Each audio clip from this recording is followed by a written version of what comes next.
What? And I'm going to give you one opportunity because we're friends. Winner! Who gives a shit about where the ball's been? Yeah, F him. They went from loving this guy, best move ever, to hating him. I think it's the most ridiculous thing in the world. I love it because it tells you how the game was played. There's nowhere for him to go. Literally, I think there's one place. You can't do that in the national team. Do I look like I'm freaking kidding? He does things that are absolutely insane. Successful and sexy? No. It wasn't aggravating at times? Yes. Sorry, That's not very fair. It's not about being fair. Welcome to the greatest soccer show ever. Ladies and gentlemen, boys and girls, welcome to the weekly recap from We Are Soccer. It's International Week. Yes, it's another one. So, yeah, no one actually really cares about the international soccer. A bunch of friendlies, a bunch of, other stuff going on. Yeah, sure. There's some Euro qualifiers to talk about. All right.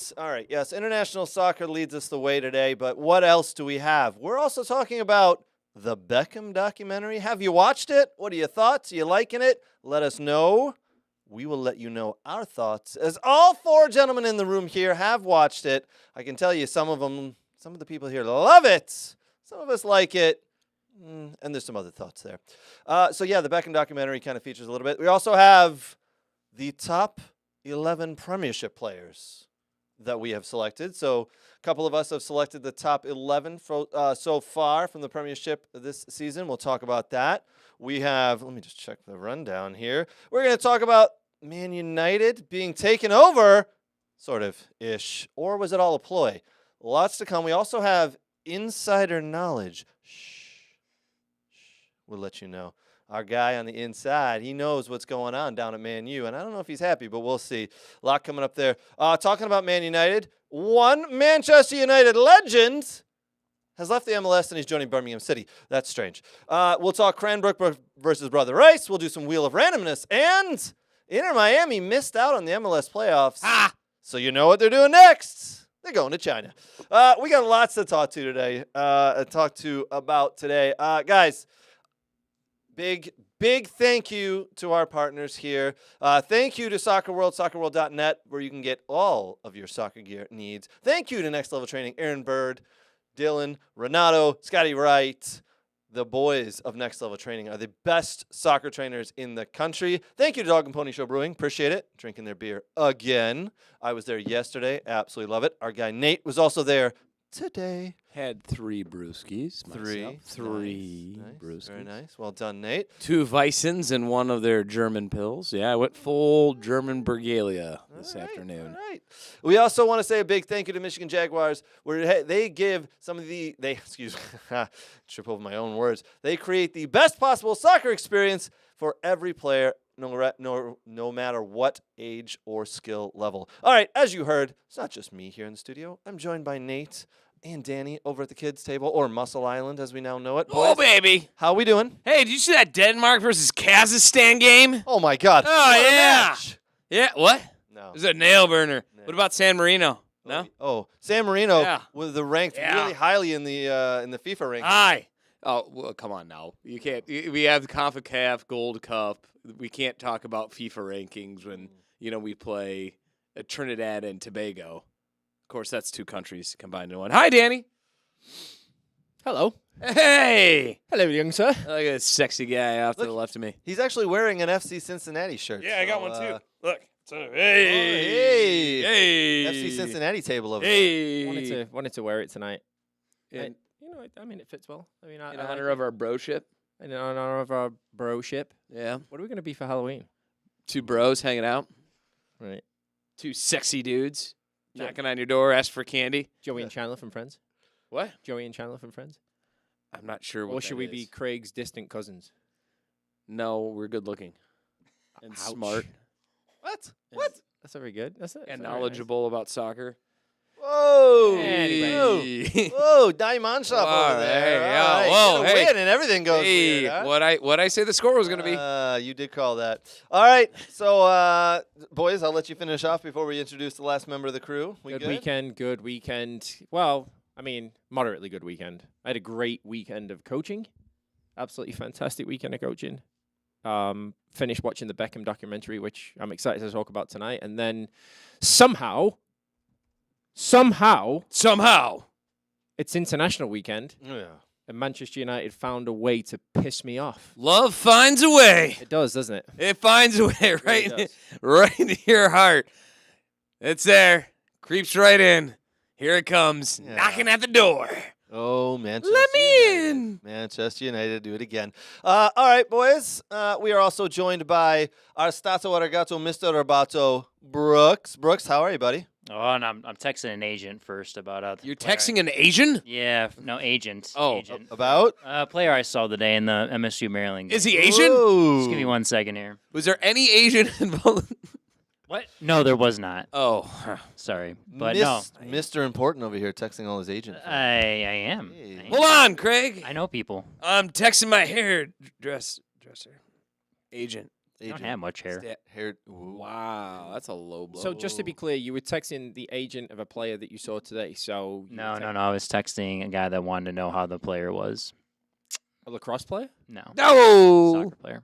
That was a low blow hit after my low blow hit that he put Yeah. on me. Oh wow, tag team action.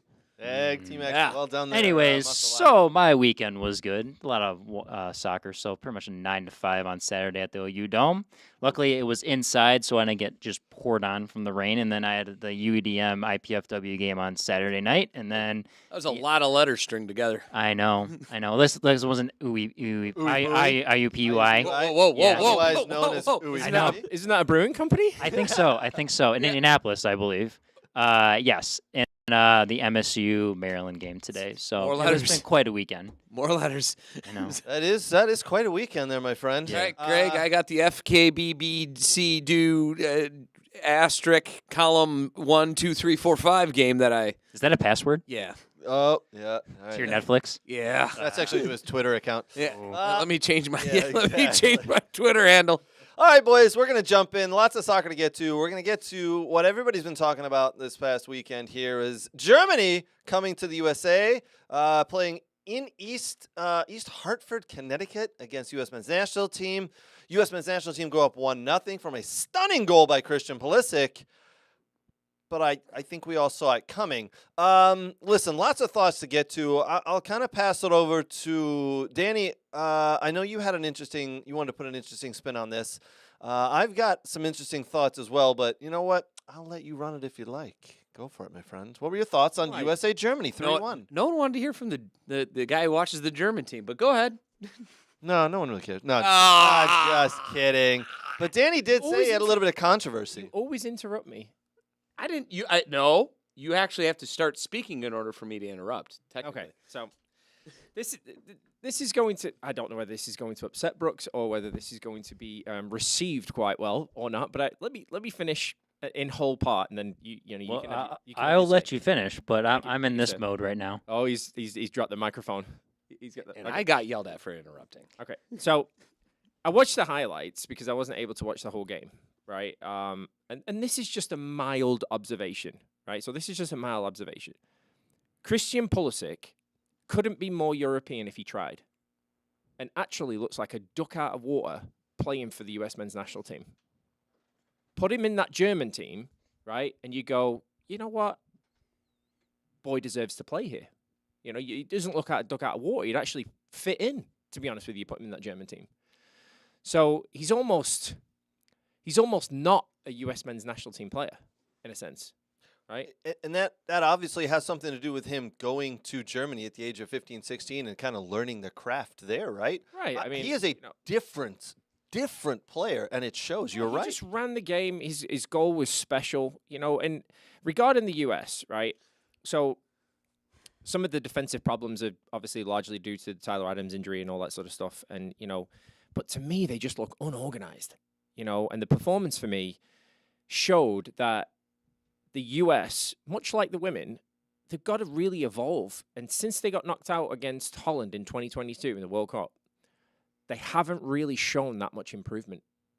Yeah. Just my personal opinion. Yeah. So is he any different than, I don't know, Scully, Scally. Dest, Musa, Reyna, Weah, Bellion, all who came up through Europe?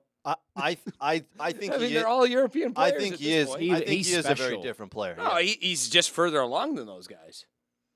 No, I think he's special. I think he's very special. I think he's a good player, but you say he's almost looks like a duck out of the water. My point is that no one out there, all the names I just listed off, all got their trade for the most part. Brooks, you can correct me if I'm wrong somewhere around the line, but most of them were playing in Europe since a very young age, if at all even American at one point. Yeah. Dest, Musa, Dest. and Bellion. Yeah, Musa, Dest, Balogun. Yep. And, I mean, you consider Tim Weah, too, right? Yeah. Yep. Tim Weah was overseas. I mean, he was born here, but he... Gio Reyna overseas. was playing in Dortmund at, what, 14, 15? Not that young. I think he went Not 17. that A young. little bit. Okay. He went, like, Yeah. older. Yeah. Pulisic was a little, like, 17 I'll over agree with you. I'll agree with you, Danny, 100%. Pulisic is just a different player. He's a head and shoulders above any American player we have. And I think this might be a little bit controversial. Right behind him, none of those players sorry, I think you did mention him, Nate. Reyna. I think Gio Reyna is right behind him because he can take a ball and run and likes to run at players. Oh. The other players, he just hasn't. He's had injuries and has issues, right? Reyna, excuse me. Isn't he Danny, like you're not wrong. Isn't he like fourth off the bench though? Yeah, that's Yep. so there. I was Yes. actually going to bring that up. Yeah. Oh yeah, I Where do know you- he hasn't wh- played. No, but where do you play him? Because in a regular, healthy lineup, he doesn't see the field. Correct. If To your point. Adams is there, Yeah. he's not in there. It's, He's not it's in the midfield. McKennie and Musa. Yeah. Okay. All right. I like this conversation. Let's get to, instead of digging down like this, let's take it a little bit further up. 3-1. It could have been 4-5-1. Leroy Sané missed 2 or 3 easy opportunities in my opinion. Fulkirk shot the wrong side of the keeper 2 or 3 times. I think. Gosen was an inch off from being a goal. Which one? Say again. Gosen's, Mm-hmm. Yep. which There's another one. ringed off the post Yep. and like kind of Yeah, hit early on. corner. Yep. Are- 10 are minutes we- in, it could have been 1-0. Are we at all surprised at the score or the level that Germany dominated? No. No one here, right? It was expected because Germany is Germany. They are, Well, even though they are ranked a little lower in the FIFA rankings, we all know that, yes, they've had some issues, but the quality of player is just better, is it not? well, you had a couple things going on there. You had a coach's first lineup, first matches with the team in Nagelsmann, Nagelsmann. right? You had also several new players that were being brought up, several new players that were playing together. Wirtz and Musiala have never actually touched the field at the same time, and it always said that they couldn't actually play together. Bullshit. You had a run of bad matches that had been of German late, and so you had basically a statement match that actually had to happen with USA being your whipping post at that point. You're not wrong. You know, so it's new manager bounce on steroids almost. Mhm. Because that whole team went in there with a message to prove. Same with Nagelsmann, and I looked at that going second half is really gonna open up. That's not even the best German team I think that was out there too, because you had a couple key like Gnabry who was injured because he has a broken arm. Yep. Kimmich who wasn't playing because he was ill, and then the problem on the U.S. side is, I mean, no offense to Tim Ream, but I'm kind of done. I mean, are you gonna go with a 40-year-old center back in a World Cup? I mean, He doesn't no. look like he's that old. I don't care. You got to go away from him. It's done. It's You're done. 100% It's done. correct. Why are we Gotta go playing away. him? Because Makes no sense. you're not going to put him in the World Cup at he will be close to 40. You're just shy of 40. And why are we playing him? But don't people, and I don't know how Brooks feels about this, but isn't it widely regarded that this is the US best squad for a while, Yes. and there's still some distance away from teams Yes. competing at a World Cup? Yeah. I mean, I think the issue with the back line is you have a lot of good center backs, but they're all right-footed. And I don't think a lot of them are extremely well two-footed center backs. You know, I saw Chris Richards play with his left a little bit against Germany. You know, Vickers is more predominantly right-footed. You know, Miles Robinson has developed as a player. You know, his left foot's gotten better, but they don't, you know, I wonder if Greg Berhalter sees as I want a natural left footer in that position, and he keeps going to Tim Ream, and I don't think there's really anyone up the pipeline, honestly, for the young guys that's really, you know, is going to be. Ream will not be playing in your World Cup. I just told there's no one up the pipeline, so you didn't let me finish. Okay, go ahead. So, you're going to have to play a right-footed player at that left center back spot. That's just how it's going to be. If you're not going to play a 40-year-old Tim Reed in the World Cup, which you probably won't, most likely. Right. I'm sure at some point he'll have a sending off or whatever. You'll be like, hey, but I mean, if he's still in shape, do you keep him on the roster, right? You don't start him, but is he, if he's still playing in the EPL, he's still playing at high level, I mean, do you keep him? But you're not evolving, which is Well- what they need to do. Well, if he may not be in your starting 11, but he's a veteran player that's played. So put him on the coaching staff. You're not going to send a 40-year-old player to play in the World Cup against the likes of. I mean, I don't think it's never There- not been happened before. It's never not happened, but you don't see the top level clubs. You don't see a France, a Brazil, an Argentina, an England, German. You don't see those teams, those national teams sending 40-year-olds to the World Cup. I'm going to agree. Why are we playing him? Yes, he is. So that playing just very tells me well right now. why But you're playing him is because I don't think he's figured out who that center back is. But I think what Nate has always said in the friendlies is that this is the time to play a player that needs to be paired with Richards, right, Vickers, Robinson, right. whoever it is, that you need to see how he does. Right. This is the time you play them in the friendlies where the games have, no effect if you win or lose, but to see how they do and how the chemistry is with one. There's no better young American centre backs coming through than Tim Ream. What? Yeah, I mean, no. Yeah, Chris Richards. You have Chris. but- You have Robinson, who plays for Atlanta United, who's been a solid guy, who's scored big goals, who has played in big games in CONCACAF and Gold Cup and everything, and has done really well. You have Vickers, who's plays for Celtic in the Scottish Premier League, he's played in European competitions, so he's done well with that. And you have a number of younger guys that are coming up. Who's the lad at Palace? That's Richards. Chris Richards. That's Yeah. Richards, yeah. And he's doing all right. Chris Richards is doing all right there. He's getting into games. Nate, I'd love to hear about the German team and who specifically impressed you. I was expecting more out of Falkirk. I was expecting. I thought Wirtz played well. He hasn't been on there very much. Musiala definitely looked good. What are your thoughts there, Nate? Walker Zimmerman, Cameron Carter, Vickers, Miles Robinson, Chris Richards, Trusty also you could actually have in there, Eric Palmer Brown, just to name a few of the center backs. Sorry, didn't want to interrupt. Well, you Anywho, sorry, can I talk I without mean, you those are interrupting me? decent center backs. Are they better than? Again, I would have put any one of them in there compared to Tim Ream right now because, as you said, He he's won't not going to the be World- there. Yeah, that's what I just said as well. Agreed with you. So just like Germany didn't run with Mueller, I was saying You they put can't him on the put him on the bench. They finally said, brought him in the end, right? to get and him he going. actually would actually be there in a year or two for the Euros.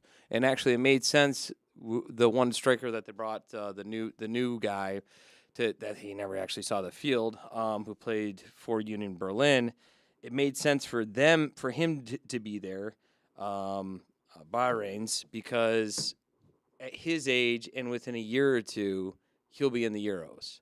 So the window's smaller. You can Sure. bring a 32-year-old, 33-year-old, Sure. and play him at 35. Yeah, I mean, You nailed it, though. I'm going to cut you off a little bit. You nailed it. Germany needed to come in here and get a win. They needed to come in here and play well because, one, Julian Nagelsmann's first game in charge, and Germany have been poor for the last year or two. So, yeah, if anybody here put money on the USA to win, you weren't paying attention to things, right? I mean, come on. yeah, I mean, it's a better just a better squad. I mean, Fulkrug missed several opportunities. Really, I mean, he's not getting it done. And I was a little disappointed that they left him out the whole time. They should have probably switched him out with one of the newer guys. There's a few younger Bundesliga 2 guys that they could even take a sniff at, and hopefully they'll look to do that later on.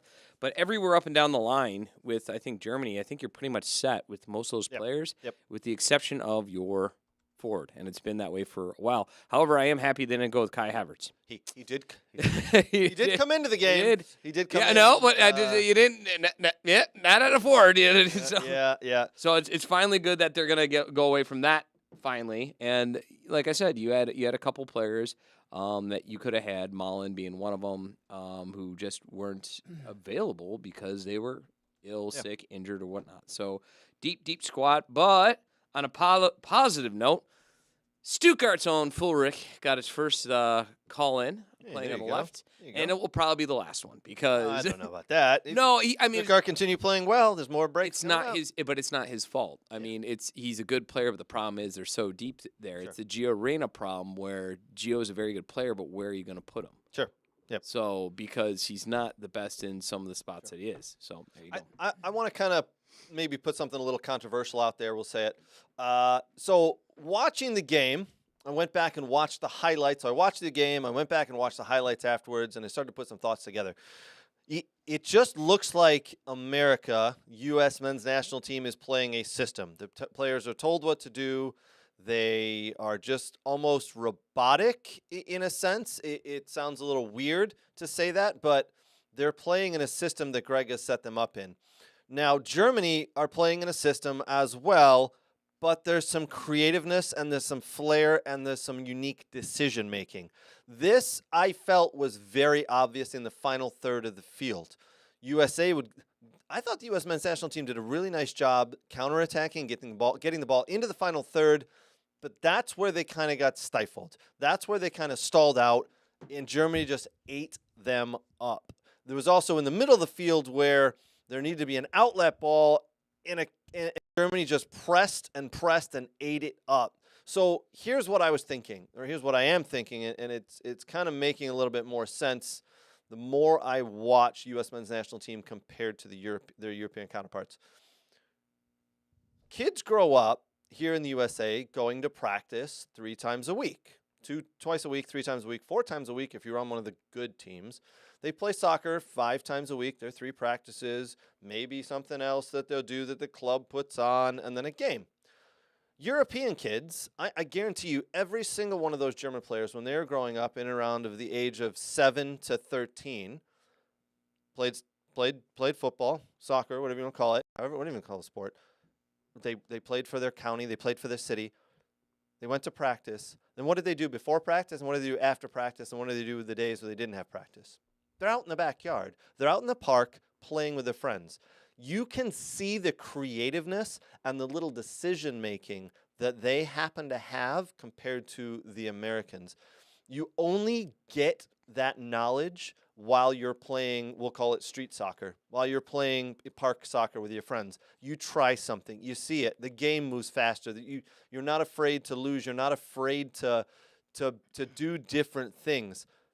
The Americans look like they are robots and they can't make decisions. They've been programmed. And when they get pressed really hard, they don't know how to change it and make decisions. I'll tell you right now, the second goal Germany scored, Fulkirk, the ball kind of bounces around, and there was a one-touch by Wirtz, and it was just an amazing one-touch piece of soccer that he slipped the little through ball through.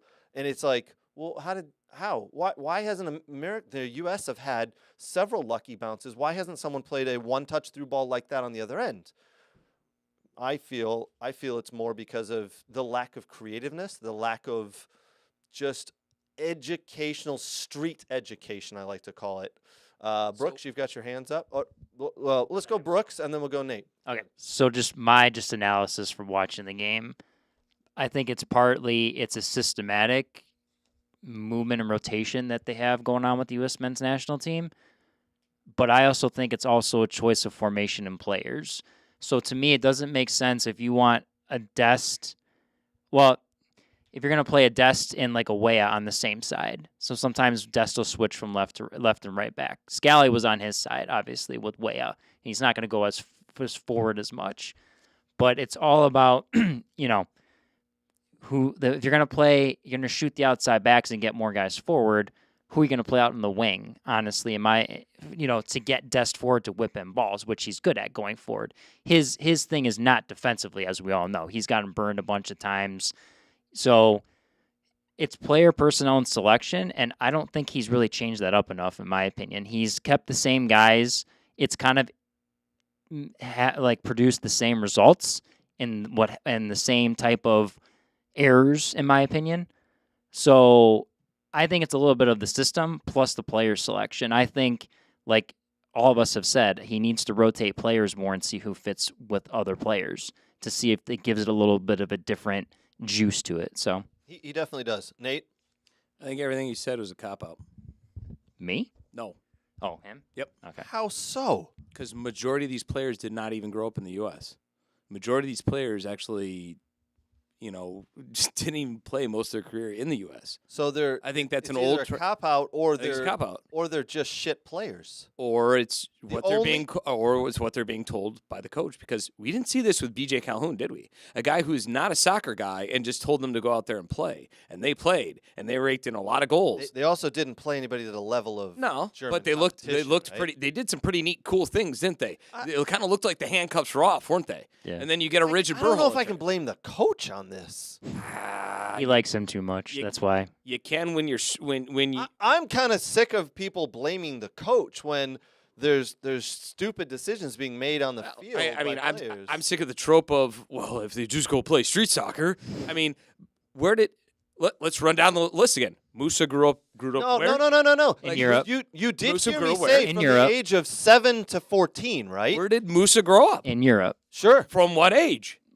Younger in his, Sure. he was born here, but he's pretty much grown up in Milligan? Europe. In Europe. Okay. Pulisic got his trait in and out of Europe a little bit, right? Yeah. I'm Tim loving Weah? this, by the way. You're Tim what? Weah? I'm loving this, by the way. Tim Weah grew up where? In Europe. Okay. I definitely think there's something Serginho missing Dest. from U.S. Europe? players Netherlands, that yeah. the Europeans have. None In of these guys, every ain't listed were European. Like, Most of that. So Craig, Second rate, most of that. wow. I guess. Ouch. I don't. I mean, they improved. Pulisic's the only one, in my opinion, and I've said this for 4 years now. Well, they got who French. Who is in different. English. A little bit of everything. A little bit of everything. But most of these players didn't grow up in the States anymore. They didn't Is that play. sad overall, though? No, because that's just. This goes I'd back be- to our dual national. I can talk. tell you, Danny. I'm going to ask you, Danny. I don't know. Danny, Let me tell ask Mears at Osel if it's sad real quick. Danny, if the English national team Oh, really? was comprised. Saka is English. Where did, his But he parents? grew up in Africa. You Thank meant to say Raheem Sterling, who's actually As well. Jamaican, but moved to England. You're at the age making of me 4. crazy, this conversation. Damari Gray. Lord. Damari Gray. By the way, there was an interesting quote I read Silicon that Rice. Patrick Vieira said that if he had to go back and do it, he would play for Senegal and not France. He believes that you should play in the country you were born in. I like that old school thinking. Do you know how bad the U.S. would be if that actually happens? Well, you still have all these guys because technically some of them were born in the United States, so you would have some of these guys actually. What's the argument? Like, I mean, I don't know. You know. I don't think What we're we got actually arguing. I definitely I know I'm think just there is- making a point. So we're blaming this on Greg, is what you're saying. Yes. I'm saying there. Right. Greg's responsible for the lack of creativeness and everything. I am going to solve this issue for you right now. Oh, hold on. Wait. I'm going to solve this issue for you. For and me or this for the is U.S. what- men's national team? No, I'm going to tell you most domestic American coaches that think they're good coaches, what they do. Okay? Because I've talked about this to a lot of people in the pro game and that are European, Can and everybody they tell see me this. we're all watching Pay very attention, intensely? Danny. Pay attention. We're watching We're about to intently. learn what we Pay do. attention. Pay attention. Okay? And this is maybe not for the European coach per se, but maybe for the American domestic coach. Can I be European too? You are, yes. Oh wow, cool. You think differently. you're related to You- me. yes. Hey! Correct. So the majority of the said guys that grow up in America and want to become youth, whatever coaches, so they think because they steal something from Pep Guardiola or that they steal something from some other said big top European coach like Klopp or whatever, and they install that into their said youth training session or college session, that all of a sudden you're going to produce a really good player.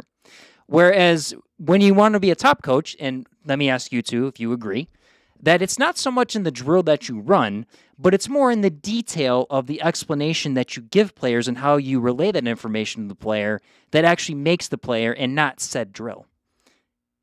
They're called activities. I have a response to that. I have a really good response to that. I'll Have yield. at it. I'll yield to the good coach at the table. I'm a lackey. I'm off the clock. Oh.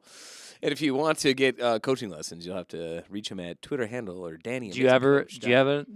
How How do you feel? I pride myself on teaching the game to my players and hope that they learn to love it because of the level that I'm actually teaching, or working with. So I try to create very smart players that understand things, not just the, hey, do this because, but the whys behind it. Correct. And I get a lot of weird and interesting questions often, and then I want to pivot back to the USA team where I get literally kids and parents, they're trying to draw things up, and I have to explain to them, no, that's not how this works. And the common thing that I actually had a parent tell me they absolutely hate when I say it, and I said, tough, is often I'll say, what do you see? Yeah. And that's because I want the player to pick up and say, this is, this is what I see in front of me. Okay. And then what is your reactions to that? Yeah. Ultimately. And they want me just to tell them, like, well, should he dribble or pass or shoot or what? And I'm like, well, he has to make that decision on his own based on what he sees and his technical ability and the ability to do so. Ultimately, what you just said basically is true in a sense. Yeah. Because if we're honest, we're all honest as coaches. Yeah. We're all thieves. Of course, everyone. I mean, when I tried to be a coach, I would Well, steal things and we're think all they were the thieves. best thing in the We're all world. thieves. We all steal things. We all take things from other people and we try to modify them into our own, development environment. And to be perfectly honest with you, I think, every coach, every team, every club has their own culture. Yeah. You coach within it. Yep. And you all have your own ideas, and some have a curriculum and some don't.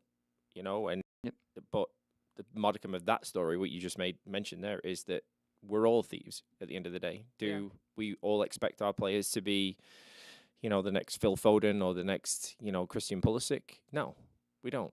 Oh, I was going to say. So my theory comes down to that Greg is a I take drills person, and he says he's very detail oriented, but I think it's very repetitive, and I'm going to say his players don't learn a lot more and much more after what he's nailed into their head for the last 4 years.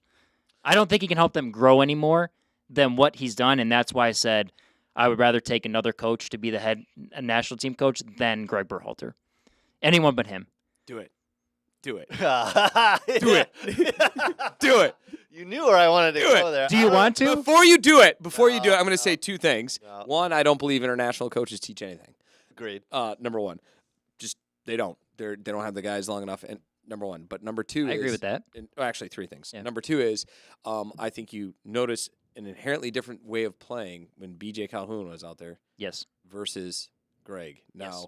some of that might be because BJ was an interim saying, go at it, have fun, whatever. Some of it might be that some players might fear the wrath of Greg Berhalter if not playing a certain way and not possessing a certain way and not doing what he says at Gino Reyna, and might get casted out to Scully, out to the the P-fuck, just any one of those, Right. just get casted out and off the team to the winds. Jonathan Brooks, sorry, something really Weird. dry. The one thing that really pissed me off though is that you called in a Leonard Maloney, Mahoney? that one. Maloney. Thank you. I mean, he plays where? He plays for Hoffenheim. Yeah. He is German-born Mm-hmm. and has gone through the Dortmund ranks and was part of Union Berlin and is a key midfielder playing all games, all 90 minutes, like all through the last two seasons, and was being raved about by the Bundesliga prior to his call-up, to even where they pointed out, wow, the guy who's running this team and actually keeping them afloat Yes. actually just got called into the USA team. And the fact you didn't give him a sniff in a highly attacking type game where you could have used a defensive midfielder to kind of break things up is problematic to me. And he might not be as good as Adams, but really would have been interesting to see what he could have done, especially that second half, especially in a friendly, to try to stop the onslaught that was going on in the first half. Yeah. Interesting you bring up Adams. I read an article yesterday that said this game would have been completely different if Adams had played. Well, if you would have put Would not Mulaney in, maybe you would have that answer a little bit more of a defensive-minded midfielder who could have broke things up. Understood. And but your future going forward could be Adams and Mulaney as a double six sitting. Mahoney, thank you, and Mahoney. No, sitting in a double six, because that might work for you. You just got. I think they're overvaluing Adams, by the way. So, like, he's not super duper technical. He does enough with the ball. But I think he's not overrated is the ground he covers and the defensive ability he has. Ooh, he works hard. The typical American answer. Yeah. He's a hard worker. Craig, do you want to come watch MLS Next with me, and I'll point out how many hard workers there are on the field. It's usually none. Do you want to go to watch a Man United game with Danny and I? Do you want us to put us how many hard workers there aren't on that? So do you want No. to do you want to No, I do talk like when you talk about the domestic player and what's wrong? I mean, I could point out everything. The hard working, like I hear parents and coaches all the time, work harder, work harder. They don't understand what to do. Smarter, work smarter, be creative, have fun with it, be in games more. Yes, you have your hand up, Nate. Go ahead. Just curiosity. Do you think a German-born and German Federation-trained defensive midfielder could work smarter? Just wondering. Sure. Your opinion. Yeah. Why wasn't he picked? Why hasn't Oh, he because picked it's for the same- the German team. Why wasn't he picked for the German? Because he's probably not better than Kimmich, who's probably one of the best midfielders in the world, or Gosens, who's probably one of the best midfielders in the Oh, boy. world. And Your brother's arguing. okay, Kimmich's one of the best central midfielders in the world. defensive. Better. German One of defender. them. German. German. German. He's not better. Okay, whether He's one okay, of the best German. German midfielders in the world. he's not better than Godin, right? He's not better than Goss. He's not better than Kimmich, who didn't even play Gross. So where is he on the team? And I was talking about Kimmich. yeah, and Kimmich fits in those. You think Kimmich is a centre midfielder? defensive midfielder? Yes, that's where he plays for club and country most of the time. Didn't he start his career as a right back? He did, and then he got And he moved was one of over. the best right backs in the world. And he was. But he's not one of the best central midfielders. This is what we're honing in on. Okay, fine. Kimmich doesn't exist anymore. He was never born. Okay, is he better than Godin? Is he better than Gross? Is he better than Goretzka? No, and no. So And by the way, it was good to see Pascal Gross get a start and play some meaningful minutes in that game for Germany. I was very impressed with him. And- I've been I thought he played very well. and Very also impressed. answer your question. In 2018, he was openly and publicly in a magazine said it would be an honor. So 5 years ago to play for the U.S. men's national team. So he's not just jumping ship because there's an opportunity. He actually got called in based on his efforts from where he played. And 5 years ago, he said he wanted to come on the USA team because that's where he felt his heart is. Because even though he was born in Berlin, his dad is a military serviceman and is strongly American, apparently. Yeah, I did. Yeah. Interesting. Okay. Does it pass your smell test? Are we good? I was just referencing Kimmich. I wasn't talking about any. My US God, player. man. All right, we're moving on. All right, moving on. All right, USA has Ghana this Tuesday, 7 p.m. I think that is in Kansas City, if I'm Nashville. You said- Nashville, correct. You just said it like it was like a medical issue. USA has Ghana. Could be out for a couple weeks. Yeah. Ooh, that's gonna sting and itch a little bit. Hopefully they get some ointment for that. I am very interested to see how Greg attacks this game and what lineup he goes with because I do think that It should be a completely different one. you think so. You yeah, think? it should. It's a friendly. He needs to give other guys. DeJuan Jones needs to get a run out there. Okay, Mahoney so- needs to get a run Well, out hold there. on. I think he Yes. needs to win. I'm going to say I'll bet whatever you guys want to bet on this one that it's absolutely about 90% the same. I'd say Yep. 85 to 90. So at least 8 to 9 of your starting 11 will be Yep. 100% the same. Because Well, I Greg, need to just find good, all the Greg players. needs the win. Greg needs the win. in after my- that one, Yep. yep. Yep. Because again, the score should have been probably 5-1. You'll see maybe 2 subs. You think? No, Hold on. no, he'll sub up a little bit more in the back in the No, I mean From 2 the starting lineup. from the starting lineup. The starting lineup. So not subs, but Okay. 2 changes. yeah. Okay. I think he'll leave Turner in goal. I think he'll take Ream out. So I think you'll I play. think he does. I think the Christopher Lund guy, they want to give him a run, so I think he'll play at the left back role. They'll put DeJuan at the right back role. All right. You think I'm- DeJuan's going to go in the right back? Yeah. That'd be. Yeah. I mean, listen. I'm all for it. I think it'd be great if he goes in there. Yeah. I just don't see it happening with Greg. And I'm going to say Richard starts, and I'm going to say Robinson plays next to him. Hmm. I'll say, Maloney. Maloney's his last name. I kept saying Mahoney. Maloney. I'll say Maloney plays in there. Watch, they'll probably give like Johnny Cardoso, who I don't like, they'll play in there, but they'll probably give him a run. You know, maybe throw Paredes in at the winger because he's a young guy, Wolfsburg guy. I think he deserves a run out there as well. Pepe at the 9. You know, they have Zendejas that came into camp as well. Maybe you play him in inverted on the right side because he can come inside the game. Especially if you play like a guy like on DeJuan on the same side because then DeJuan can get further up the field and whip in crosses. So I think that's how they'll line up. I mean, you could be totally right, but I think he'll play a different lineup. I think all those guys might get in.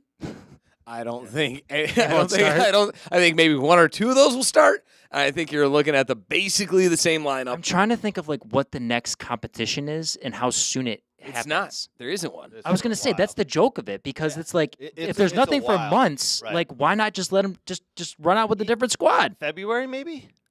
We have to look into that. Brooks, we need to get on the statistician. You let him know that we need to know when the new. That should be information, Mr. Robato. There you go. All right. Well done. All right. There was another international friendly that we were all had eyes on. England versus Australia. My, what a game at Wembley. It ended 1-0, and no one cared. Ollie Watkins with the goal, assisted by Jack Grealish. I had to put that out there. I just had to. Sorry. We move on. The one and only Ollie Watkins that you were willing to part ways with about 8 months ago, right, Brooks? This is very true. Remember that? Very true. Remember when you're like, oh, he's not that good? And I was like, I'll take him at United. Craig was so happy when he put that post in the Facebook group. He was in tears that Ollie Watkins scored, and he was so happy for Villa, but not for England. I just love the Villa connection. The old Villa connection. It just brings back warm memories. You're hoping that Ollie Watkins is going to leave for City as well? Oh, actually, Ollie Watkins just signed a new 5-year deal at Aston Villa, by the way. Oh, by the way, who signed a new 5-year, 4-year deal before they left, just out of curiosity? Yes, this is very true. Want to do this dance again, buddy? This is true. We can. Hey, this one I would not be that upset about. Not. I still don't understand how you're saying that. Like, I would absolutely take Ollie Watkins. You know what? Help me out here. Ollie Watkins, Man United. Good with it? No. I got no one else. Brooke? Just To Man United? Yeah. Sure, why not? Yay. Sure, why not? Not even his club. Listen, we do have our top 11 coming up. We'll do that right after the break. We still have about 20 minutes for that. We'll get to Manchester United here in a second. But, Nate, stick around for my Premiership top 11. Is it as good as my top 11? No. My top 11 is pretty damn Your good. top 11 is actually pretty good. I've seen it. Yeah. We will get there. They have one common thing. I know. We can only wonder what that is. All right. Before we leave this topic, Italy are playing England on Tuesday in a Euro qualifying game. I just want to read off the list of teams. This may have changed as of this afternoon, by the way, so don't hold me to this. But who have qualified for Euro 2024, hosted in Germany. Last time it was hosted in Germany was 1988. It was West Germany at that point. So things have changed. The wall had not fallen. The mighty have fallen. Did you say the mighty have fallen? The wall has fallen. I was like, wait a minute, what? Don't say that. Belgium, France, obviously Germany, Portugal, and by the way, today qualified Scotland. Well done, Scotland. John McGinn. Scott McTominay. Yeah. So there's a high probability Norway with Could be out. two staple Yes. world players again might be missing another tournament. Name me the two staple players. I know the one. Holland and Odegaard. And Odegaard. Okay. Oh yeah, you're right. Yeah. Odegaard. I kind of thought you were going to go with yeah, I was okay, forget it. Who? Hoyland? Yeah. He's in Denmark, bro. Oh yeah, They're sliding in qualifications. Craig's like it's Denmark. Craig's like the last names all sound the same. Yeah, to they me. are. I don't. They all look alike, tall and blonde and Denmark's got a handsome. solid team. They do. Is it? And Hoyland's got an assist too. Hoyland's playing well actually in international. You're right. Odegaard would be a big miss for me. Holland, I don't think is really going to care. I don't think he really cares about international soccer. I could be wrong. Yeah. No, I'm just reading some comments. Do you want me to? Yeah, absolutely. Jump in. comments? Right after this, we're going to get to the Man United takeover news. Danny, make sure you've got your big news queued up there. Yeah, I'll make it quick. So Mike B. What up, Mike B? What up, Mike? So he's saying back to the U.S. men's national team talk just here for a second. BJ allowed them to play free, as Nate has been saying. I think having a national team needs a little more free play than a system. Gregor's requiring his style of play regardless. His style must be played, so he's forcing it upon them. And then we had Katie with Kick It with Katie podcast commenting on the YouTube page here. Awesome podcast, guys. Go and And listen to the Kick It with Katie podcast. I'm hoping that one day she will just yell out on video for one of the teams that she's coaching or her husband. This is Sparta. Like I live for it. 'Cause that's the name of their youth. Yeah. Yeah. So she commented on the American players. So they are talented, clever players in the U.S. that get overlooked because they don't fit the U.S. mold they want. So that was her comment of the players. So Interesting. thanks for the comments, guys. Yep. Keep them coming. All right. This Man United talk. We've done this a lot. It's obviously Man United have been in the news. We're gonna do a little bit of the takeover news that's happened. Danny's gonna let us in on some underground talk that's happening at Old Trafford, and then in the second half of the segment, I think we're gonna get to the Beckham documentary.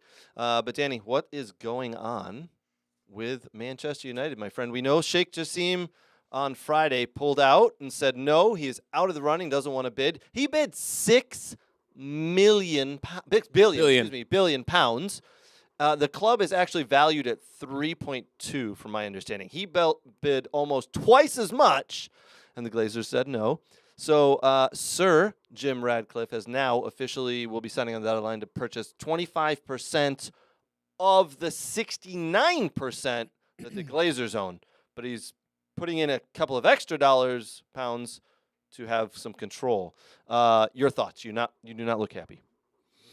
No, I mean, it's been going on too long now, right? Hasn't it? And this weekend when we found out that it always happens when there's a bidding war for a certain club, when one party loses that bid or has not been chosen to, gain exclusivity. They obviously set the narrative of the press conference and they release a statement indicating why they pulled. So, today I was actually part of a group of 125 people that were invited to listen in to Ben Jacobs on Twitter Space, and he actually gave a pretty good breakdown of what actually transpired over the last week. So I'll kind of go through it. So we'll start with Sheikh Jassim, and there's a lot of speculation this week that he made a sixth bid and put in, an extra 600-700 million, and that's not accurate. So some outlets are saying that he did put in a sixth bid. He did not. He spoke with the Rain Group later on this week, or his delegation spoke with the Rain Group later on last week, and said that the previous offer on the table from June was still on the table, and that offer, as we know it, was 100% buyout of the club, wiping the $800 million worth of debt clean, and then near $1 billion of infrastructure and community project investment, which we believe the total package to be around $6.5 billion, which is almost double what the market valuation of Manchester United was on the New York Stock Exchange at $3.5 or $3.2 billion. So fast forward to this weekend, and we get the statement from Sheikh Jassim that he's actually withdrawn. And the reason he withdrew was because there was a little bit of talk over the weekend of Sir Jim Ratcliffe having a face-to-face with the Glazer family over the weekend on Saturday. Oh. And it was over the last several months, the first bid that went in from Ratcliffe, I think, was for like 69% of the club. Mm-hmm. Then it was 50%, and now it's 25%. So he's adjusted his offer to keep the Glazers around. And as of right now, nothing's been agreed. Nothing's been signed, set in stone. But the offer is, Sir Jim is going to purchase 25% of Manchester United to the amount of around $1.8 billion, which is believed to be viewed as a staggered, tiered full buyout, which puts his evaluation of Man United around $7.5 billion, which seems more lucrative for the Glazer family. That's what we understand. This offer will now be put forward to the Manchester United board on Thursday for a vote, for voting approval. And however, and this is important to understand for viewers out there at this moment in time, that this speculation, this is only agreed in principle. This is not a total agreement. And it's believed that Ratcliffe, 25% is contingent upon two things. Number one, he takes full sporting control of Manchester United with that 25%. And that the tiered buyout to full control is put in place within a certain time frame to full ownership. Okay. So from that, today, the Man United Supporters Trust, which I'm a member of, it would be widely put out a statement today saying it would be wildly optimistic to think that the Glazers are acting in the interest of supporters or making ownership decisions which don't center on their own priorities. However, what supporters should expect, at the very least now, is some clarity and an end to this process. So question 1, happy or not happy? Were you listening? I would like I to. want his thought. Like, is this a good thing? Because I would nobody wanted. I would like to understand. I was talking to my dad earlier about it because my dad called me and said, like, "How are you going to approach this on the show tonight?" And I was like, "I haven't got a fucking clue." So just bear with me. So, and my dad's not happy about it, or not necessarily happy about it, because we both wanted Sheikh Jassim, and I think the reason why we wanted oil investment or Saudi Arabia investment was to wipe the debt clean, because wiping the debt clean has so much more ramifications on financial fair play for us to be able to compete in the transfer market with a larger pool of money. Sure. Right. So when you peel back the layers and all that sort of stuff, Sir Jim's a local boy, Manchester born, grown, built his empire, and he's taking 25% of the club. I like the Manchester United Supporters Trust statement that I just read. Clarity for Manchester United supporters is so important at this moment in time. It really is. And I think what I'm going to do is I'm going to reserve judgment until I find that clarity of what they're actually going to do and what that 25% is going to get us, and whether that's going to give him sporting control. And if it is a tiered level ownership, meaning I'm going to put in 25% now at 1.8 billion, and then a year from now, I'm going to buy another 25%. And then 2 years from now, I'm going to buy 75% with the view to the next 4 to 5 years taking full ownership of the club. Then I can, if that's the valuation that they want, I don't agree with it because it's almost double the value of the club. Yep. But if the long-term goal for me is to get them parasites out of the club. That is the long-term goal. Essentially, the way I'm hearing it is anything is better than what we currently have. I just want them out. I've played this game before, and you get the next guy in, and you go, oh boy, can we get the old one back? He was bad, but not as bad as this. Now, a lot of people don't know that Sir Jim Radcliffe, a lot of people disagree with his knighthood, by the way. He owns Nice.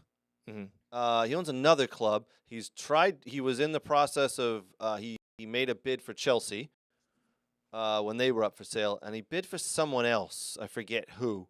But he is a businessman. That's what I think it comes down to. He's a businessman. It's good and bad. So what I'm hearing, and I've seen a few things today, is that liquidation of asset. Mm-hmm. So Nice, Mercedes from the Formula One that he's got the racing team and all that sort of stuff. Hearing that liquidation of sporting assets to focus on one is where that extended money is going to come from for further investment and further purchase down the line. So the only thing that's given me hope, right? The only thing that's given me hope is the fact that he was born a stone's throw away from Old Trafford. He's a Manchester United fan at heart. He wanted to own Nice. Obviously, he's in.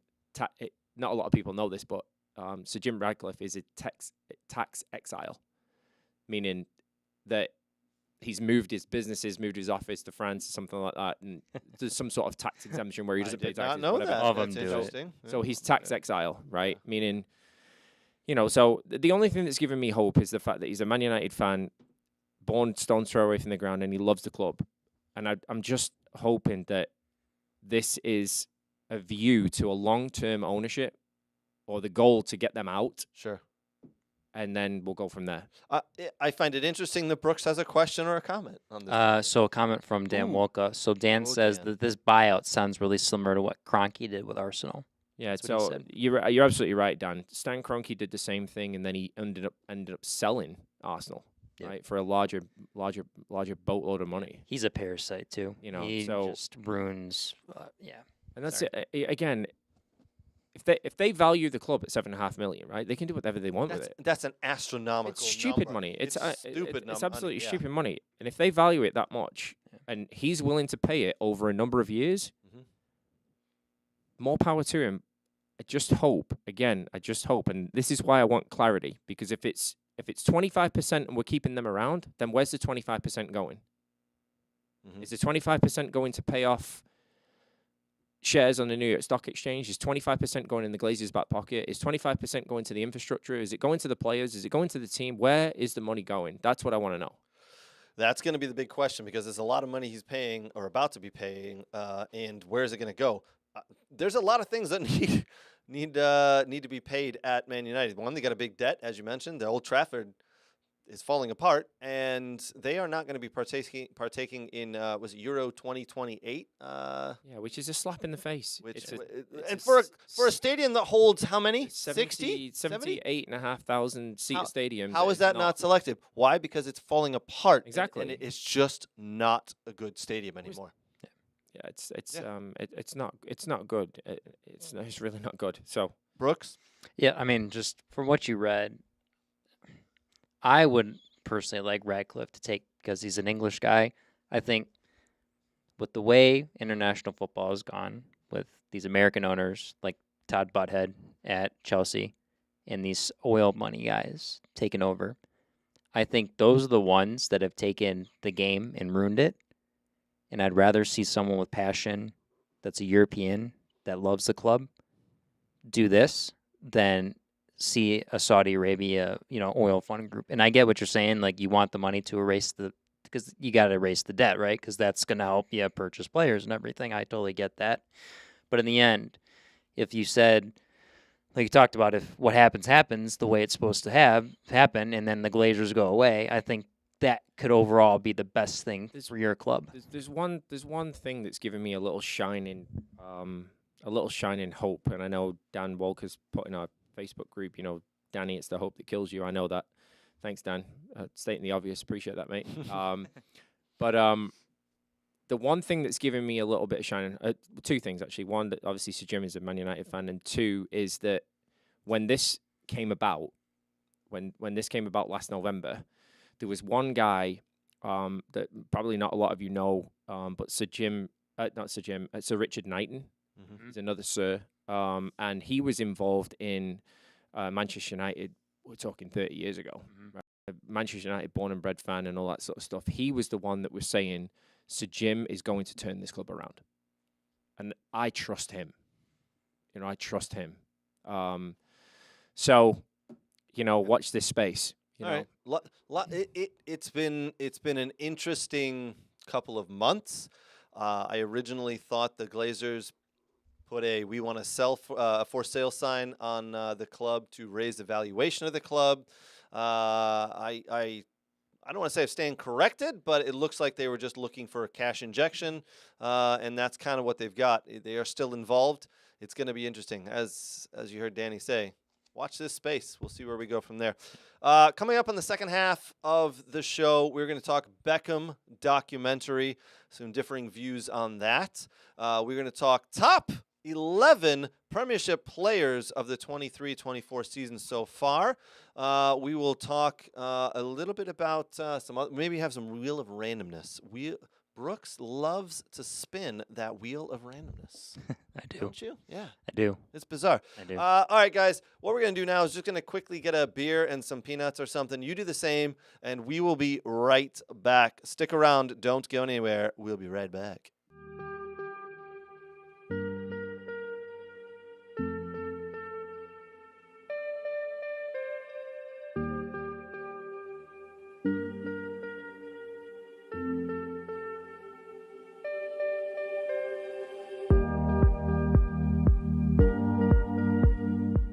Tempo, yes, drop out, good. Yes, touch play, right foot, yes. Scan, good. Touch in, play, drop your hip, right, yes, good scan. Yes. Jay, well done. Get side on touch.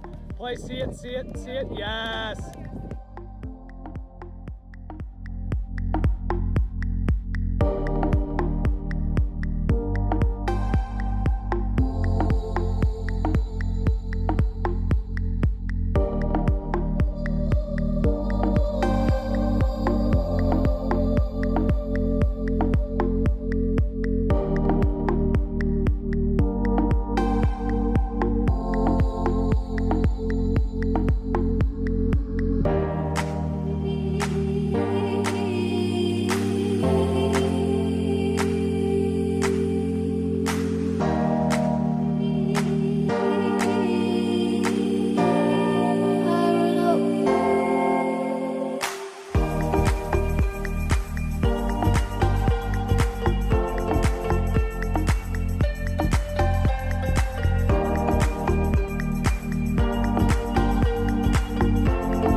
All right, Brooks. We're at our favorite store, Soccer World in Rochester. We're just gonna do some light shopping. Okay. Nothing big.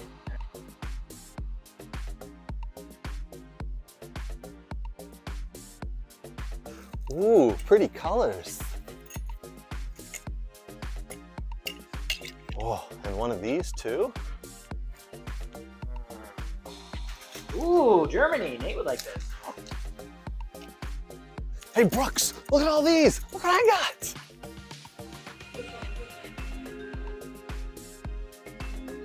South America. Ooh. Wow, that's not MLS. Ugh. Socks? No.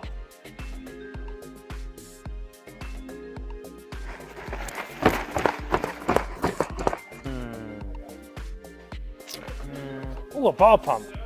Next in line. Sir, you're next. Right. That's a mannequin. You know that. Huh? It's a mannequin. Oh. Sorry, sir.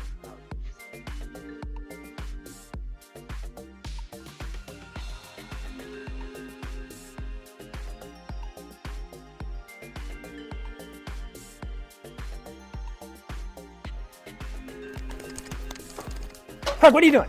Nothing. Huh?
All right, boys and girls, welcome back.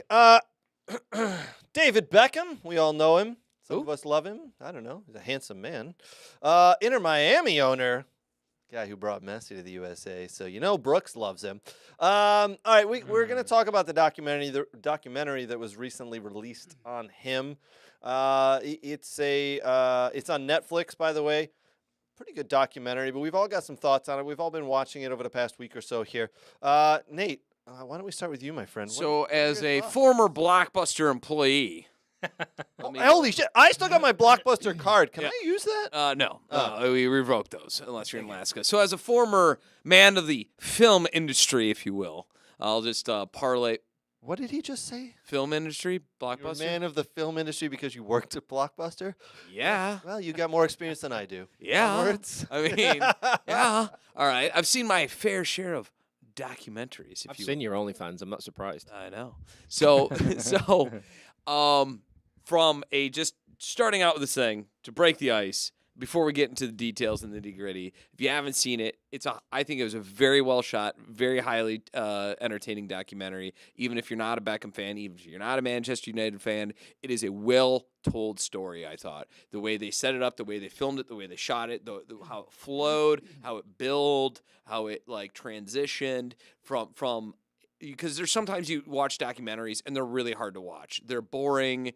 They're just it's not entertaining. They don't flow right. They don't explain things well. And I thought just starting out before getting into any of the nitty gritty, I thought if you haven't seen it yet, you should watch it. Just even as an entertainment value, it was good. Far better than Wrexham season 2 so far, which has been absolute poor, if you ask me. For lacking for all the reasons that I just labeled that made actually season 1 very good. Yeah. Okay. All right. Understood. Brooks, what did you think of the documentary on David Beckham, my friend? Yeah. So obviously all the viewers know that I'm the youngest on the show. I'm not. No. Hold on. What was the point of saying that? Hold on. People thought I was the youngest. Listen, you guys lived the David Beckham like from when he started there to the end of his career. I did not. Yes. I was like probably I'm talking like Real Madrid, into his LA Galaxy days. Remember some highlights from his Man United days, you know. Um, but I will say this: I agree with Nate. It was very well produced. I like, how sometimes they forward to the present, then back. Like they connect things very well. It was very well connected. Yep. I enjoyed Victoria Beckham's take on things because she I did. think she would. Well, yes. Pretty Posh is very Yes. poshy, whatever that means. But yeah. Go for it. Yep. But anyways, they integrated her and him, and then other important people within the scenarios of what had happened. I think they interviewed all the right people, and just the story was very interesting because I knew things, but I didn't. Like I said, I wasn't born then. I didn't know how bad, when, the kick on Simeone and how much crap he took for that. I still don't like Glenn Hoddle. I'm sorry, he's a wanker. I'm sorry. I don't like him. I thought that was unfair treatment to Beckham, especially to someone that young. And, I enjoyed how Landon Donovan talked about his experience with David Beckham in the locker room with LA Galaxy and what was talked about. I think that was great, where whoever the intermediary was within the conversation to say, like, David, you have to understand, this is Landon's Manchester United, LA Galaxy. This means the world to him. And then snap, like, David's like, okay, I get it. Like, I gotta put more time in here. I can't just think about going back to Europe. So there were a lot of good things for me that I really enjoyed about his journey and then the story. Okay. And yeah, Okay. so. You undersold it a little bit there because you've been raving about this for like Really? a week now. You've been raving. So Oh, yeah, I'm you going really to have. more after him, but yeah. Am I not wrong? Right? Like No. he mentioned it 2 or 3 times in the group text. Did I really? This is the second letdown this week Yeah. From me? Yeah. from you, Yeah. from Man. group text, Yeah, and absolutely. things you've. What was the promised first? Oh, you know. The Oh, first. we'll get You to that know. in Wrexham? the next week. No. No. We'll get to that. Oh, Oh. No, you know. You know. You it have to do know. with the picture that was posted on the Yes. Facebook. Yes. You're doing it, and we all want to hear it. Yeah. Yeah. At some point we'll do it. Before we get there though, let's finish out the Beckham documentary. So it is titled Beckham. Danny, this now.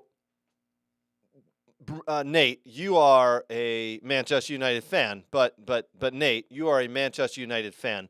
You are a big fan of Manchester United. You know all the stories.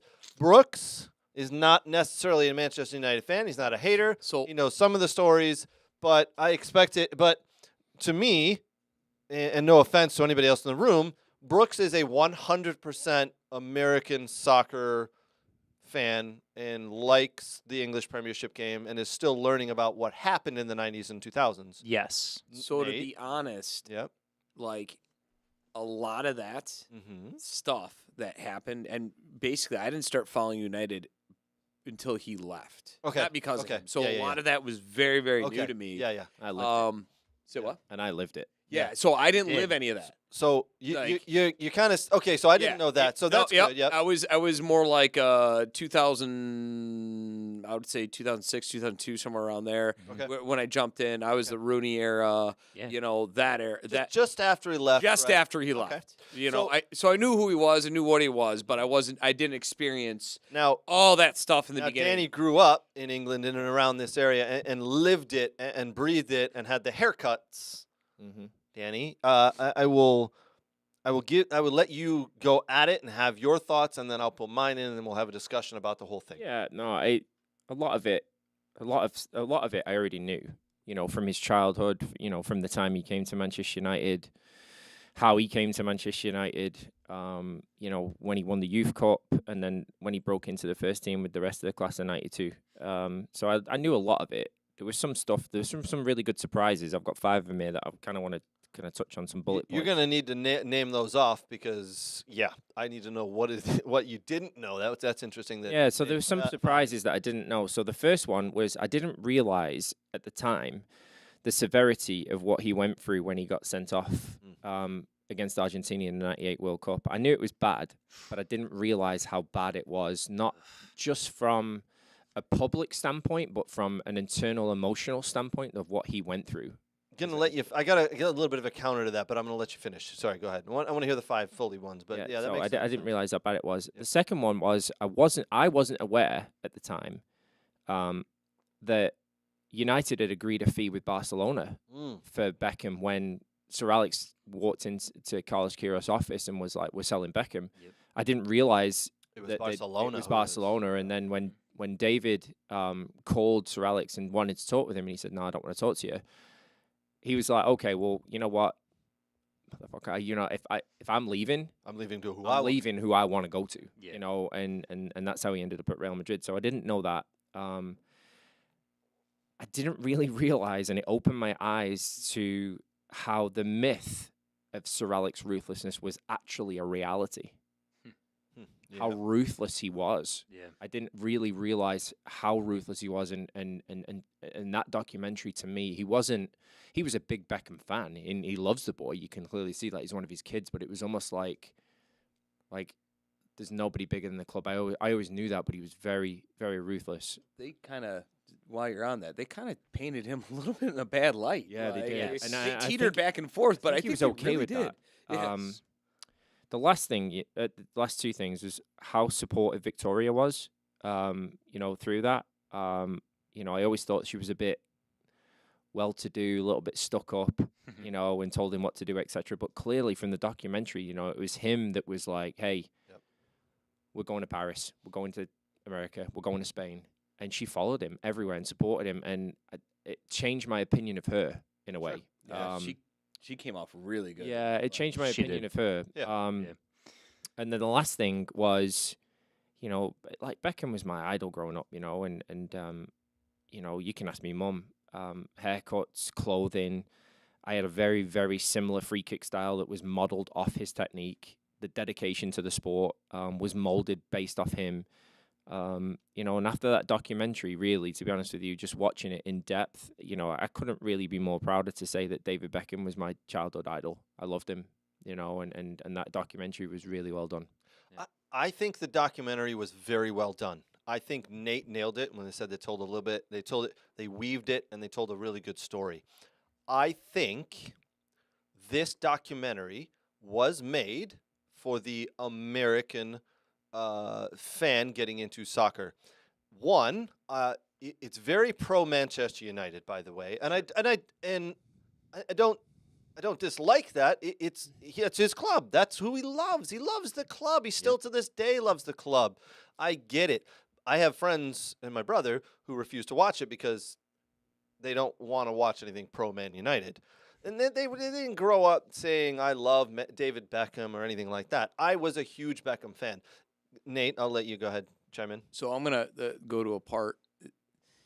At the time that all this happened, like a significant portion of this time, soccer wasn't that popular in the States. No, it wasn't. And they talked about, so that's like the thing, all the stuff in England, all that stuff that happened in the World Cup, I don't know if it was just because of my age, no clue. Really? Same. No clue. Yep. No clue. Didn't follow England. Didn't hear about it. I can't recall ever hear about it in the sports press here. It wasn't. Maybe I was just naive. Maybe I was just too young. But I don't recall anything. And there was a point where after all this, he went to the States, and Victoria Beckham was saying, "Well, we kind of sheltered him from everything." I don't think it was so much that they sheltered, the Spice Girls sheltered him from everything. Yeah. I think it was the fact that he was in the U.S. and everyone was just going, "Oh yeah, that's Victoria's Beckham's husband. He plays football or something. He you're plays not wrong. soccer or something." I- It just wasn't a thing. Correct. I think the documentary, and I'm going to counter Danny's point a little bit here. I think the documentary overdid it how much abuse he took. I know he took a lot of abuse. I know this. Trust me, I get it. I think they went and took it from where it really was to here for the story. I think they told a very good story. He took a lot of abuse. Trust me, when he fucking did that kick in the 98 World Cup, I cursed him for a solid fucking year. No joke. Absolutely. That was the team to go on and win the World Cup. And that little piece of, we'll call it history now, I think definitely ruined it. But I will say, I cursed his name for a year. And then I came back on board and You know, said, he is a brilliant soccer player who made a mistake. We've all done it. Now, hold on, Nate. Let me finish real quick. I like the documentary. I thought it was good. I was entertained. There was probably 3 things throughout the entire thing that I went, oh, I didn't know that. The Barcelona one, for sure. I didn't know that him and Simeone kind of made up a little bit, and they swapped shirts next time they played Inter versus Man United. I thought that was brilliant. The the thing that I absolutely loved, the little snippet that I absolutely loved throughout the entire thing was Zinedine Zidane talking to him after the game at Old Trafford, where he where Beckham came on as a sub. Other than that, I knew almost everything because I've read his book. I've read his autobiography. I've read almost every single word ever written about the man because I love the England national team. I love especially the captain. Whoever's captain, why is the focus? What's going on? How is this? Now in my older years, I've kind of gotten away for that. But it was in my 20s and early 30s. Absolutely loved it. So I was a huge, and still am a huge Beckham fan. One of the reasons I am a big Inter Miami fan.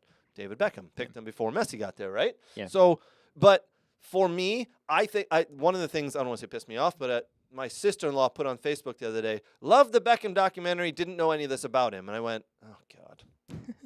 Oh, God, here we are. I definitely have to watch it. So I watched it and I went, yep, this is made for the American audience. Well, yeah. I mean, Dan Wolka just said, his wife and several of her friends, watched it. They loved it, and they didn't really know, much about Beckham either. So, there's a part in it, and I don't know if you remember it. I think it was in the 3rd episode. It might have been the 4th, so you've probably still got one to watch. But they do. I've seen all of them. so So there was a part in it. You'll probably remember this. Yeah. Is and I can't remember what it was in the 3rd or 4th episode, but it's really important, and I wish that every young player or every collegiate player or every young professional in the world is watching it and watching the specific moment where I think it was around December time that he'd agreed to go to LA Galaxy. And in that January, Fabio Capello said, you will never play for Real Madrid again. yes, And it broke him. It literally broke him Yes. to the point of he was like, what am I going to do for 6 months? And I'm still trying to get my country's national team. And he came into the training ground every single day at Real Madrid, and he ran around the with a trainer every day. And Capello just kept watching him come in and in and in and in every day. And his commitment to the club never faltered during that time. And it was Roberto Carlos and a couple of the Zinedine Zidane, the Galacticos, went in and went, what are you doing? Bring him back. And he brought him back, and he helped him win the league that year. Yep. It was just a really important moment to understand, even when you're on the outs, you work really hard. Yeah, we're up. Go ahead, Brooks. I respected that part, but I also respected that for every club he was with, even in the moments when it was selfish and was for himself, he admittedly said that I was selfish in that moment and I need to fulfill my commitment to each club.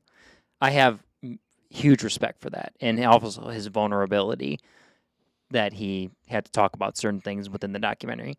Now, some people are like, that's a little mushy, it's a little too much, but coming from a guy that I knew as a superstar, model and all the ads, Adidas and everything else, I think that says a lot about someone's character that they want to come on the film and talk about that. So that's what I really. The '98 World Cup thing was such a turning point in his career, because if you're a true Man United fan and you watched that next season unfold, that was the treble season. Yep.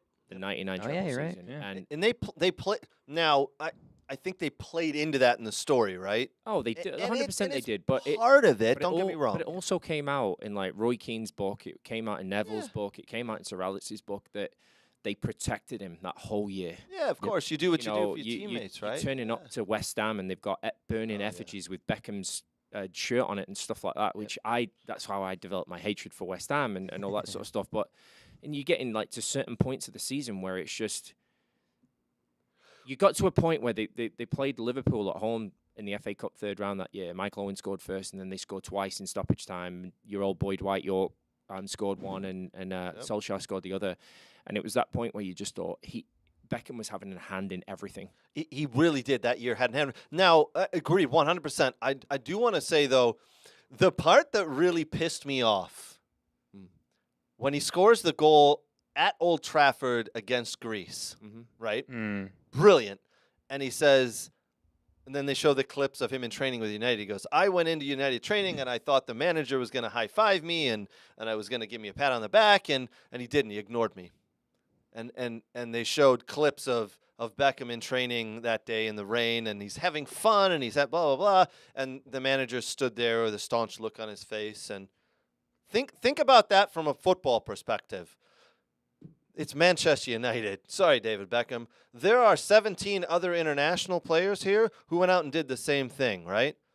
And by the way, that game at Old Trafford where we scored that free kick, the England team played like dog crap that day.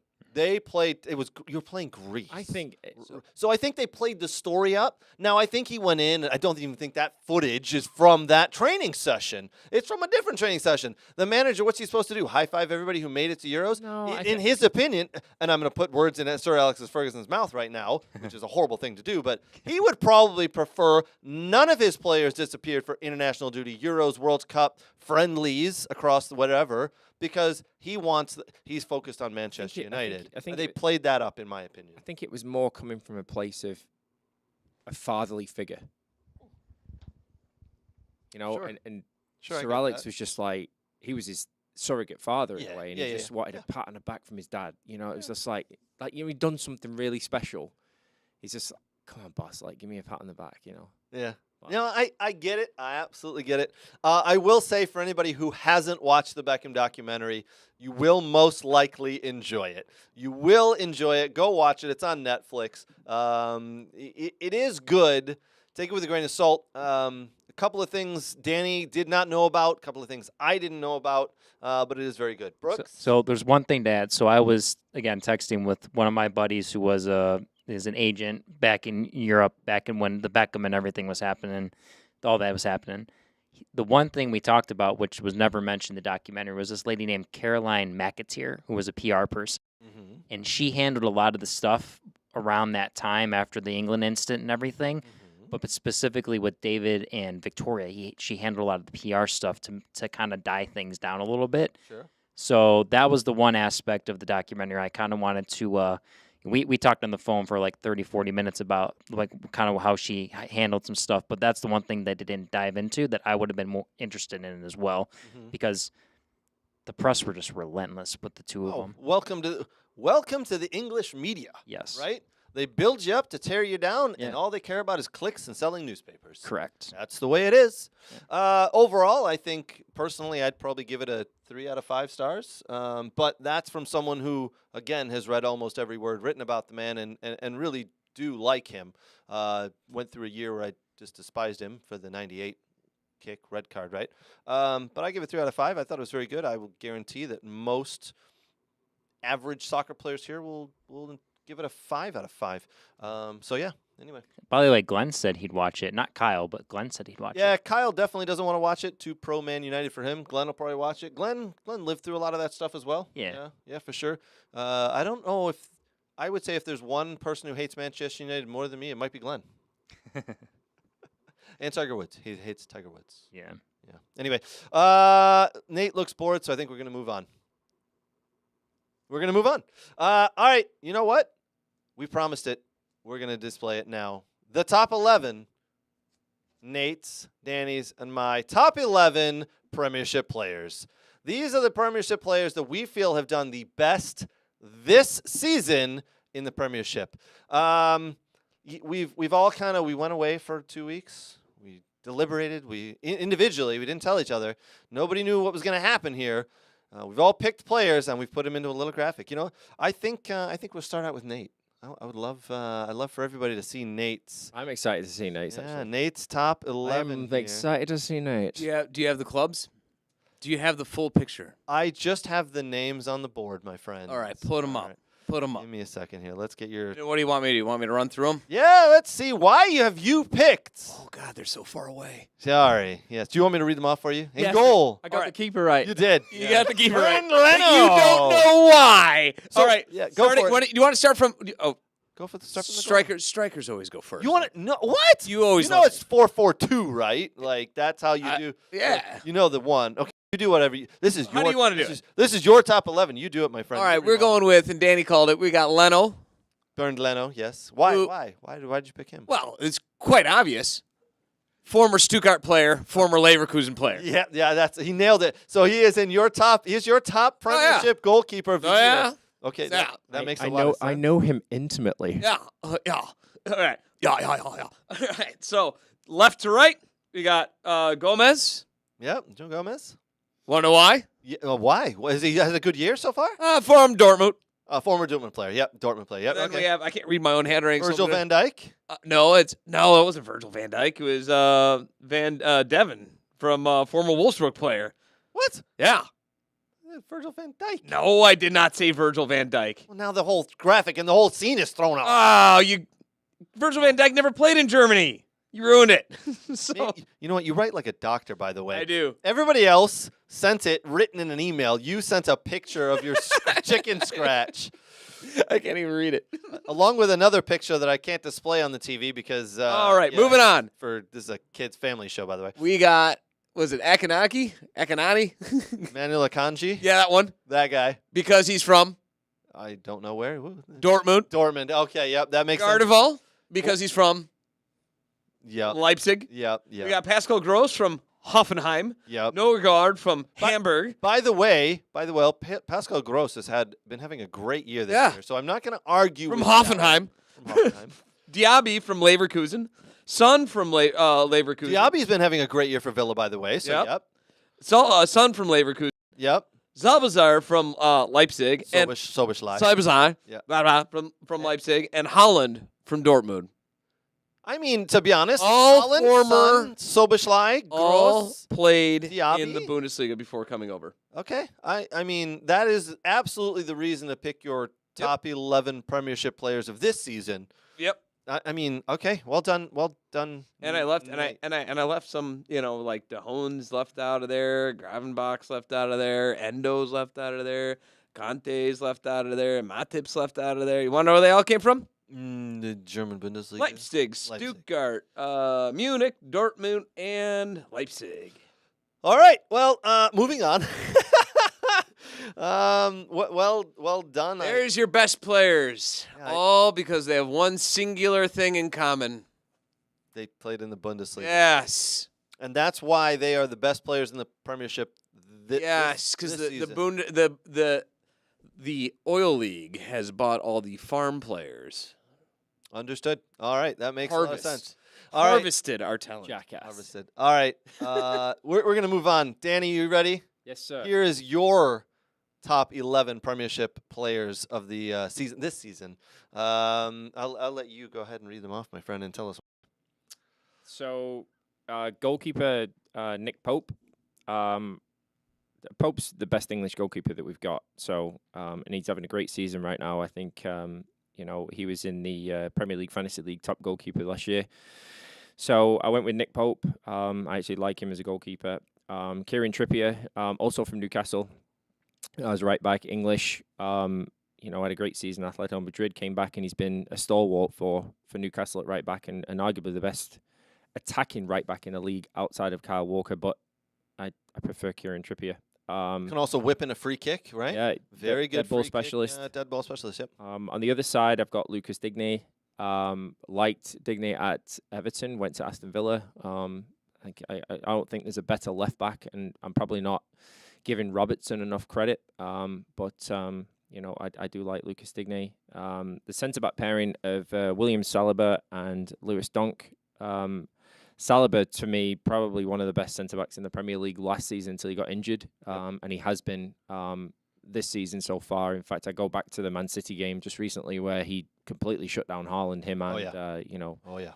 So, Lewis Dunk, I had to get a Brighton player in there because they're playing well this year, and I didn't want to piss off Brooks. So I want to give you a little bit of information on Lewis Dunk. The player in the Premiership who has the most touches right now is Lewis Dunk, and the most completed passes, Lewis Dunk. Yeah, so Starts from the back with Brighton, and he was brilliant against United a couple of weeks ago, and I've watched him quite a bit. I like him a lot. So Does he like Dunkin' Donuts?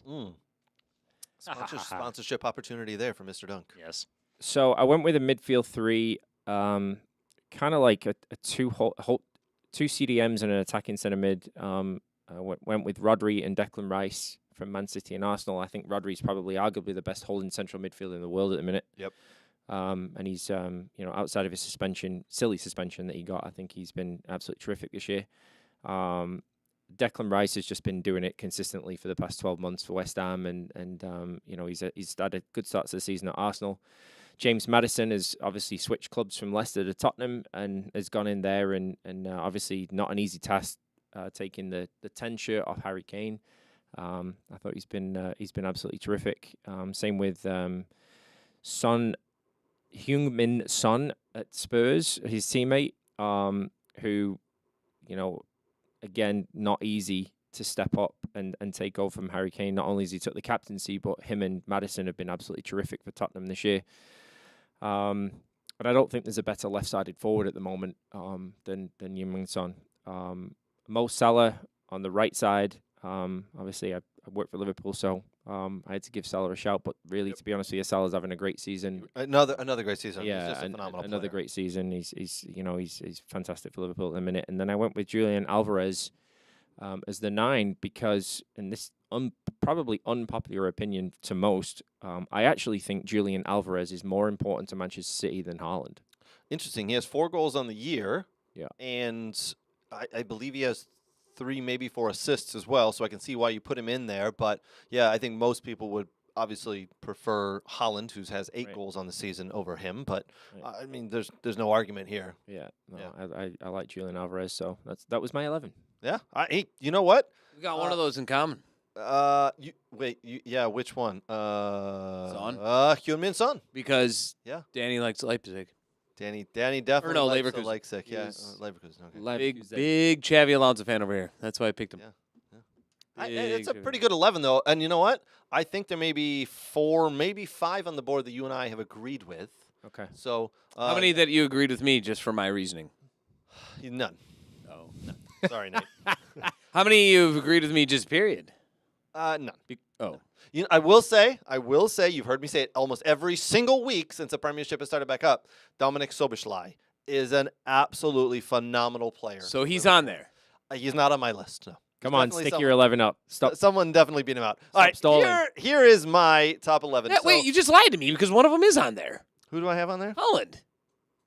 Oh, yeah, there you go. Well, how can I not have Erling Haaland? He has 8 goals on the season, for Christ's sakes. All right, I'm starting in the back, Sam Johnson. He actually has 4 shutouts this year. He is the leading goalkeeper shutouts this year. I think with the defense in front of him, he has done a phenomenal job. He's poo. He is the England backup goalkeeper, by the way. He's poo. And he just started against Australia. Sam Johnson he's done the rounds. Former Manchester United goalkeeper, former Aston Villa goalkeeper, former Albion goalkeeper, now for Crystal Palace. Sam Johnson right now is one of the top performing goalkeepers in the Premiership. Before we move on, Danny, can we get your professional take one more time on Sam Johnson, please? He's poo. Oh, wow. Detailed. Yeah, they're very detailed. On the left-hand side, Lucas Digne, yes, I'll give you a quick background story on them. He came from Everton, £27 million a year ago. He was almost sold by Aston Villa to start the season. There was an offer from Saudi for him. Unai Emery actually did not rate him very highly, and then all of a sudden, we went on tour with him, and he was phenomenal. So it almost did not happen. Lucas Digne has been sensational for Aston Villa this year. William Saliba for Arsenal, as you heard Danny say, had Erling Haaland in his back pocket in that Arsenal-Man City game. William Saliba has been sensational this year. Ruben Diaz, Ruben Diaz for me is one of the best players in the Premiership and has been for several years. Rate him highly. I would put him into my team almost every year. Kyle Walker, yeah, I like speed. Speed saves the day. You can't teach speed. The man is one of the fastest humans on the earth. I would bet he will save you every single time. I love Kyle Walker in my team. Captain, by the way, right now for Manchester City. In the midfield, as you see, Rodri. Danny and I agree there. just a sensational defensive midfielder. Declan Rice, same thing. Declan Rice for the last 12 months has been sensational. 105 million. They may have overpaid from Arsenal, but I think he is worth it. Really good player. Mitoma? Nobody? Mitoma? I almost put him in there, but I thought I wanted Son over him. Yeah. I Mitoma for me has just lit the league alight this year. There are rumors that Barcelona are interested in him. I think honestly, at some point in the next 12 months, he stays in the Premiership but ends up at Manchester City. I was very close to putting Mitoma in, and then I found out he did not play in the Bundesliga, so he got it's close. Played in Belgium, But no cigar, Mitoma. No, yeah. So Yeah. that's on him. That's okay. Do better. And James Maddison, the story behind James Maddison is actually incredible. When he was at Leicester, he was at Leicester for several years. Last year he was at Leicester. He was on the bench for a lot of the time. Him and Brendan Rodgers didn't get along. And when he got on the field, he looked like he wasn't trying. He looked like he just wasn't having fun. There was something going on. He gets to Tottenham, takes the number 10 shirt, and just under Ange Postecoglou has become this sensational offensive player. James Maddison, for me, unfreaking believable this year in that new Ange Postecoglou Tottenham Hotspur lineup. I love it. Erling Haaland leads the league with 8 goals. How can you not have that man in there? What a player. The man's a robot. And then I had to do it. I know I've had my doubts before on Ollie Watkins, but I had to put him in there. He's got 4 goals. He actually has 4 assists as well. I had to put him in there. Ollie Watkins, Aston Villa. The man is he's doing very well right now. I know. No, hold on. No, Hold my hand up and say you yeah. totally screwed up the assignment here. How? Why? How? Danny, what was the formation we were running?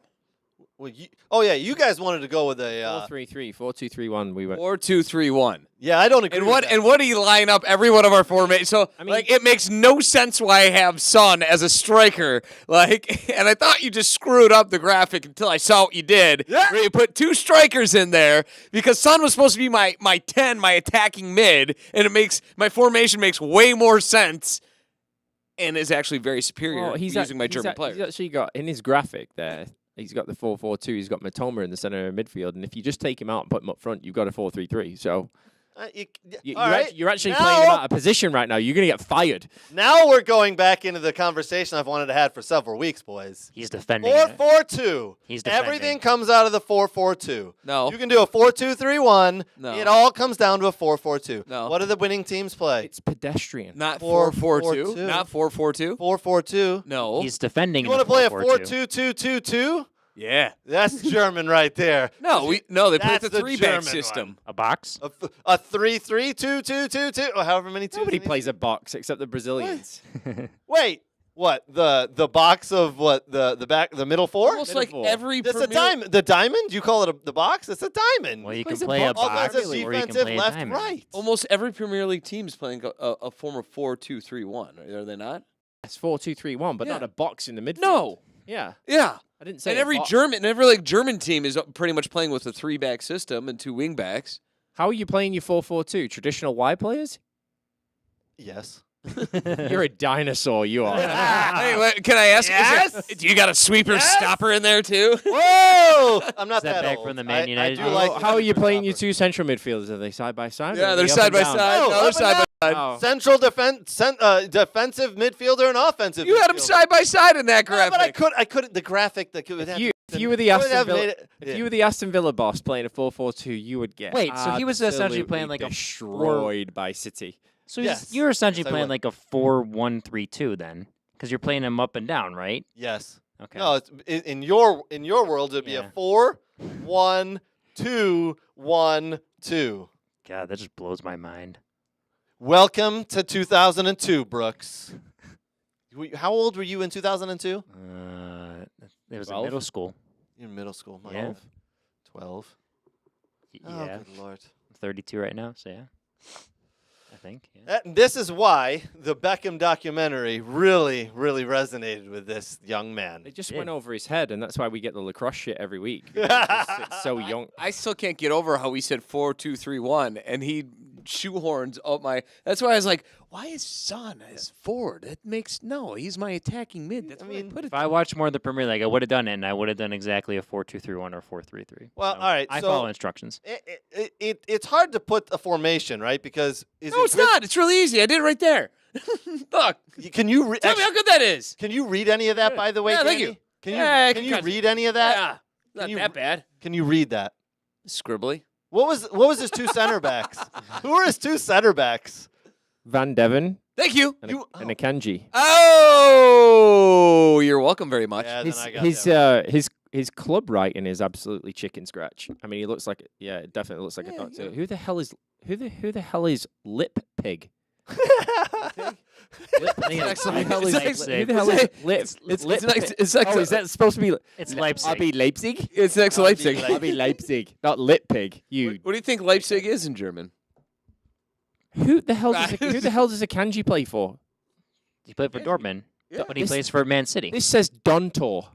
Oh. No, I No way. scribbled it at the end. I knew what it was. Told you, just nothing but chicken scratch. Stuttgart was wrote very proud. Yeah, that's weird. proudly. It was written very really proudly. Well. All right, we're gonna switch gears here. Well done, boys. Well done, German Bundesliga players who made the top 11 for no real reason. Hey, you might scoff at that, but at least I got the formation right. Formations are garbage.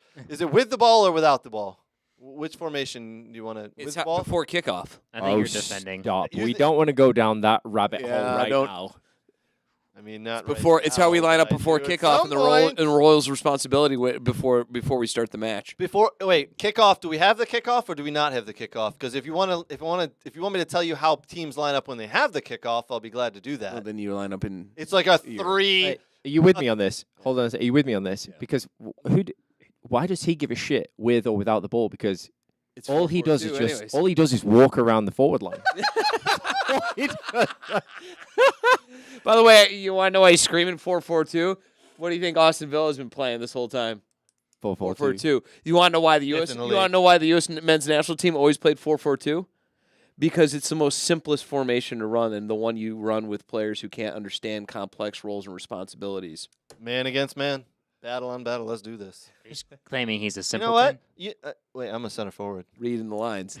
Mate, Center forward. mate, Between the lines. mate, he's not a central midfielder with an actual football brain, is he? No. He's just you just stick him up front and go, hey mate, just run into that space there and I'll give you the ball. Isn't that most forwards? No, Danny, you're wrong on that. It's kick ball, Craig run after ball. That's my career right there. Oh man. I mean- S- I mean, when I played with him, he just he literally, honestly, it was like playing with the poor man's Messi. He just walks around. That's the best That's like- compliment I could. he have just walks around. That's it. He just walks around. He walks around, and then when I got the ball, he was like, and he started making a run. I'm like, you arsehole. I've just worked my arse off to win the ball, and you want it in the channel. I just tracked 30 yards, and now you're just That's not my job. That's not what they pay me to do. They pay me to score the goals, Brooks. They pay you? Were all your brothers forwards? Or were all the Hearns forwards? No, my youngest brother Kyle was a 6'4" center back. Oh, nice. Glenn was a forward though. Okay. Glenn was actually probably the better player out of all of us. So- yeah, So Glenn, good in the air, a little physical player. not very good in the air. He's smaller than me. uh. Glenn is like 5'9", but very good player. Knew where to little fox in the box and pop up with a goal or two. All right, I do want to show some love to our partners. Please, Soccer World, soccerworld.net for all your online soccer gear needs. Visit them. Next Level Training, they are some of the absolute best trainers in the country. There's a reason I send my kids there because I want my kids to get better, and they do it. Next Level Training, Aaron, Dylan, Scotty, Renato, and the boys. Well done. Dog and Pony Show Brewing, love the beer. Appreciate I was in there yesterday. Nate was in there today. We cannot stay out of Dog and Pony Show Brewing. What a great brewery there. Thank you to the Michigan Jags. Love the Jags. My kids played today and yesterday. Jag players, man. Unfortunately, the juniors were canceled due to the rain yesterday. God, I was so bummed. Love watching the junior Jags. You see all these little kids running around coming up. Trisha Wellick, one of the best coaches for these young kids. All right, guys. We got a lot of different pieces we get to. Specifically, I want to talk about Danny and his high school coaching. Danny, your brother Rice team won, did they not, the other day? Yeah, they Was won the 4-1? first round of districts, 4-1 against Avondale. Yeah. Congratulations there, my friend. Well done. Thank you. Now you play on Tuesday night, correct? Yeah. Who do we play against on Tuesday night? We play Alexi Lalas alumna, Ooh. Cranbrook. All right. Mm-hmm. You know what? We are pretty good friends with Alexi Lawless on the show. We tried to get him on. Unfortunately, schedules couldn't align, but I'm sure. If Alexi's watching, or maybe we can send a clip of this to him. Let's have a little bit of a wager. Yeah. We'll put this up on Twitter for you, Alexi. We'll tag you in it. And let's have a little bit of a wager. It was actually my trusted buddy to the right hand side came up with this. He came up with this idea. Well, I'm a huge Alexi Lawless fan, That's Aren't we all? but I'm a bigger Danny Price fan. that's right. So. Alexi, I'll be on the sideline coaching on Tuesday, but I'll throw this up on their Twitter tomorrow, and let's see if we can get a little wager going. Yeah, love it. Absolutely love it. I'm sure Alexi will chime in. We will tag him. We'll let him know. Schedules couldn't align, so we couldn't get the conversation going, but I think a little wager. Brother Rice versus Cranbrook. Tuesday night, 7 o'clock, Danny? Is that what we got? Tuesday night, 7 o'clock at Avondale. Ooh, at Avondale High School. All right. Tuesday night, 7 I'm going to have to make my way out there, boys. I would go. I have a college game to go That'll scout. be though. awesome. I'll be thinking about you though. Yeah, cheers. I've cleared my schedule because I can't wait to watch Danny crush Cranbrook. Are we going to watch the high school soccer, or are we going to watch Danny coach? I'm going to watch Danny crush Cranbrook. Well, you got to support your brother. And I'm going to watch Danny crush Cranbrook. Yeah. All right. I love it. All right. Very nice. All right, guys. Former Manchester United legend Wayne Rooney this week, Brooks. Yes, he did. He did leave DCFC. Excuse me. DC United. DC United. Excuse Yeah. me. DC United. DCFC? Yeah, I spoke. Officially, they said they both just parted ways. Yes. He didn't have the greatest of time, if we're being honest. No, he At missed DC getting him in United. the playoffs. Yeah. Missed getting the playoffs. Yeah. Now he heads to Birmingham City, by the way, who Your favorite club? Oh, definitely not. Definitely not. Birmingham City, they've got new owners, Tom Brady being one of them. Yes. I think this is a huge mistake for all parties involved. John Eustace was the coach at Birmingham City. He kept them up last year. They were destined for relegation last year. He amazingly kept them up. Austin Trusty was on that team to help him too. Was on the team. Yeah. John Eustace this year has that team actually playing really well.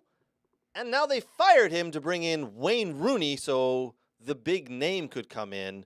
He brings with him Ashley Cole and one or two other high-profile names as assistant coaches. I personally, as an Aston Villa fan, I'm very happy for this to happen because John Eustace was doing a superb job. So, yeah, go ahead, bring Wayne Rooney in. We'll see how that works out. I don't see this being a very good move. So, although I will say, I will give a little bit of credit where credit is due. When he was at Derby County, I thought Wayne Rooney did a very good job. The only reason they got relegated was because of the points deduction that they had. They're in sixth place and they fired him. Yeah. Wow. Yeah. Welcome. Yeah. Isn't that bizarre? You're in sixth spot. You spent no money this year and you fired the man. Why? Because you want to bring in Wayne Rooney. And I mean, again, Leicester's kind of, Leicester and Ipswich are really running away with it right now. But, I mean, they're still in contention for, Now, don't forget, there's playoffs. Correct. Playoffs! Yep, we're talking about playoffs. Correct. Playoffs are in the championship there, so top 6 teams. It's true. So they are. I think they're going to fall out of that playoff spot, and I think it could be a bad thing. So thanks, Wayne Rooney and the Birmingham City Board for making that change, because I would love to see Birmingham City. I know Mike Latterby is cursing my name. Open up right the now. door for Middlesbrough. Middlesbrough. Yeah. Yes. Jesus Christ. Middlesbrough. It's Middlesbrough. Okay. I know. We're going. He's with researching Nate. I right know now. we're going with Nate. It's Middlesbrough. Middlesbrough. All right. We got a couple of things to get to. Then we're going to do Wheel of Randomness. Inter Miami are officially out of the MLS playoffs. So what did they do? They're going on Chinese tour. They are going to play against Qingdao Hainu on November 5th. And I will give you $1 if you could say that again. I don't even know if I'm Without pronouncing looking at it the right. Did you black out? And is that how you pronounce that right? I don't know if I'm pronouncing it right, but I did steal the spelling of it. Qingdao Hainu. Have they ever played our Malaysian friends Cucking FC? Let me get back now that I've stopped laughing. They are a Chinese Super League side, and then they play Chengdu Rongcheng in I don't even know where. That is Chengdu Rongcheng. okay. Yeah, you're Chengdu. Chengdu. Not Chengdu. I think it's a city. Chengdu. outside of Shanghai. Chengdu. Yeah. You see it right there, right on the TV. Yes. Chengdu Rongcheng. Yes. Yes. All right, they are also, I believe, in the Chinese Super League on November 8th. So why is my Inter Miami going out to China? Well, they want to make some money. They obviously want to make some money. Yep. And they are. I'm not even gonna say those team names again. I think I'd have better. I think I have better luck saying these names than I do the Saudi Arabian What was team it? names. What's that software you can install on your phone and listen to? We need to get Rosetta Stone? That's it. Rosetta Stone. We need to get Rosetta Stone and put it on his phone. So he can start I'm usually really good at the pronunciations as well. Can we have Nate pronounce it because he'll just butcher it? No. No. He'll say dong or something, The jokes I came up with in my head. Be said. Oh my word. Because it's a family-friendly show. It is are. a family-friendly show. Very much. All right, before we get to Wheel of Randomness, we get a little bit other. What is this is Nate's question, by the way, for everybody. What is the ideal club for Xabi Alonso? Because we all know he will not be staying there. According to Sport Bill, Leverkusen manager Xabi Alonso has a clause in his contract that allows him to leave the club for free in 2024. And those three clubs are Real Madrid, Bayern Munich, and Liverpool. Gee, I wonder why those three clubs. I mean, he either played for the biggest club in the world, so there we are. All right, so we do know that actually Real Madrid are going to be looking for a manager at the end of the season. Carlo Ancelotti is leaving for the Brazil job. Bayern Munich, I think they're pretty much set there. You just never know if they don't win or at least go far in the Champions League. If they don't win the Bundesliga, they'll be looking for a new manager. Liverpool. They are flying right now. They are absolutely flying. I don't see Klopp leaving, and I don't see. Can I say one thing? Yeah, go for it. He was a youth coach at Real Madrid after his career ended in 2018 to 2019. He's going to Real Madrid. He's going, if the trajectory, if he keeps doing what he's doing at Leverkusen, 100% he will be at Real Madrid. I think if you are a betting man, you would put money on Xabi Alonso being the next Real Madrid manager, would you not? Yes, he's going there. You know the bad thing, though, as we learned? If only if he keeps doing well. I think if he all of a sudden takes a nosedive and ends up in the middle of the table, I don't think they take the risk. I think he just needs to finish in that top four. That's what I'm saying. If he top 4 or 5, yeah. And actually, the way they're number one right now, and I don't see any reason why they wouldn't finish number one or number two. To be frank, Yeah, it's a good squad. it's a good squad. Yeah. That he put together. The only bad thing, as we saw in the Beckham documentary, is Real Madrid swap coaches like Nate swaps shoes on a Saturday night. It depends on the bar he's going to and the restaurant and who he's out with. It's a new pair of shoes pretty fast. It's their own coaching merry-go-round. It's boom, boom, boom. Oh, we didn't make it far enough in this competition. Oh, we didn't win this. Or, oh, we didn't win that. Swap that coach. Swap that coach. Wheel of randomness. Who's the new coach of Real Madrid? Bingo. Oh, don't like him. You didn't pick the right players. Whoa, here we go. I mean, that's the way it is. You know who does that as well? Bayern Munich. All the Bundesliga teams when you don't perform. That's true. And he's solidified himself in Leverkusen. He really has. Yeah. I think he's been phenomenal. Yep. And he came in because they fired their coach mid-season. So, yeah. And then turned him around. You're not wrong. Well, all right. We got a couple minutes left in the show. This is one of the favorite segments that we have here in the studio, and I know the folks watching usually love it as well. We are going to do Wheel of Randomness. This is where Brooks spins the wheel, and whatever it lands on, he asks the question. We all answer it as quick as we can. No thinking, boys. It's the answer that comes to your mind the quickest. Some of them are pretty funny. Some of them are in depth and serious. I like the funny ones. All right, Brooks, lead us off, my friend. All right, here we go. Wheel of Randomness.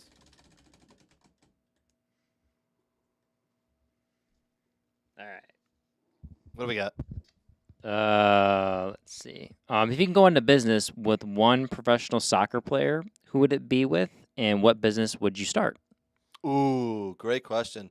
Any of you guys want to go first? Do you want me to head off? I'm going to go Beckham, by the way. Beckham, the man is a genius business man, and he makes money in whatever he does. And Beckham and I would go in, and we would start a business of selling gloves. Yep, because we don't like cold areas, and for people in cold areas, they want the Beckham Hearn glove. Yeah. And condoms. There's no more babies. No more babies. We'll call that the Hearn Beckham condom and the Beckham Hearn gloves. Ooh. All right. Go, Nate. It's her unstoppable. I'll go Ooh, I last. like that. Yeah. You're going to go last? I'll go last. Shit. All right. I'm also going to go and start a business with Beckham. You have none of you guys have vision. And it's going to be on some sort of hair cream. Ooh. Ooh. Okay. Yeah, because you guys both have very nice hair. Yes. Sexy men. Yes. Nay. Oh. Me. Brooks, are you going to go? All right, we're going with Thierry Henry, and God. You guys going to be coaching somewhere together? nope, we're gonna go to a cologne business. You're going to go into the cologne business. All right. Yes. All right. You're going to sell cologne. I like it. Yeah, All right. the French Connection, we'll call it. Oh, the French Connection. Yes. All right. Nate. What is the driest place on earth, Craig Hearn? Saudi Arabia, somewhere in the Middle East. Middle East, the Sahara desert. Okay. Sahara Desert. Yeah. What is the most popular player right now playing in Saudi Arabia? Ronaldo? And what do they always need in that dry, hot place? Water? And what is he infamous for taking off of a stand and saying, water only? Agua? Yes. Right. So, and Mr. One Ronaldo and I will bear our hatchet and go into business selling water and soda water. It will be called a water, and it'll be sold around the world to all the places that there are. Number one market will start in with Saudi Arabia, where they actually need water, and he'll be famous and be peddling it all over the place, and then it'll leak everywhere else. It'll leak everywhere else? It will leak everywhere else, Did like you a say drain. bury the hatchet? Like Bury the hatchet. You guys have Yeah. a little bit of a... Yeah, we had a Okay. beef. Yeah, tiff. Yeah, It's unfortunate. I I said- like that answer. I actually... I I'm said gonna I can't talk to you anymore, and he never responded, so I think he took the message. He got the Yeah, message. yeah. I'm actually going to start another business with a former soccer player, me and Roy Keane. We were going to go into the security Assassins security United? business, a security business, Oh, and anybody okay. messes with any of our clients, he's just going to kneecap them. He's going to, he's just going to Holland them. Onwards, next question. Glenn chimed in. Beckham financial advisor. Yeah. Yes. On to the next one. Next question. Onwards. All right. What Food Network show would you want Nate to be on, and why? Oh, Yeah. can I go first? Yes. Can I go first? Yes, you can. Diners, drive-ins, and dives. Yeah. Guy Fieri. Yes. 100%. Okay. Yes. Okay. Is I don't know the Food Network shows, but I would really like him to be on the Nailed It show where he makes a cake or Oh, I something. can't bake. I can't. Like I want him to like do the baking thing That'd be bad. and try to convince the judges that it's legit. Like nailed it. And you're like, that looks like a shoe, and you were supposed to make a birthday cake. Or it's just gonna be like a pile of meat. Yeah. I don't know. All right, what Food Network show do you need him to be? Or would you like him to be on? Chopped. Chopped. I think and that is where I would. That was what I was going to say as well. Yeah. You can go ahead and finish your thought. I think it'd be awesome to see Nate on Chopped because you'd be like, you have this in your basket. Nate'd be like, "Ugh." He'd be thinking in his head, the camera would be right on him, like, what am I doing? He'd just go grab shit in the kitchen. He'd just cook it, and the judge is like, and it's the best, and Nate wins. Every night. Yes. Every night. Is that your life? In my house. Yeah. Is an episode of Chopped. Ah. Every night I walk in and go, all right, I got this, I got that, I got this. All right, here we go. And I literally put together all glorious meals that I throw together on a whim and a prayer. And it always turns out good. Tell me one thing you guys have had that's been bad. I have not tried. There any you that's go. been bad. I don't know what Chopped is. so I'll Every take your word night for it. All right. is Nate has a mystery basket / opens his fridge and guesses his way through dinner. It turns out glorious. Well, Boom. Nate, we need to find a way to get you on Chopped, my friend.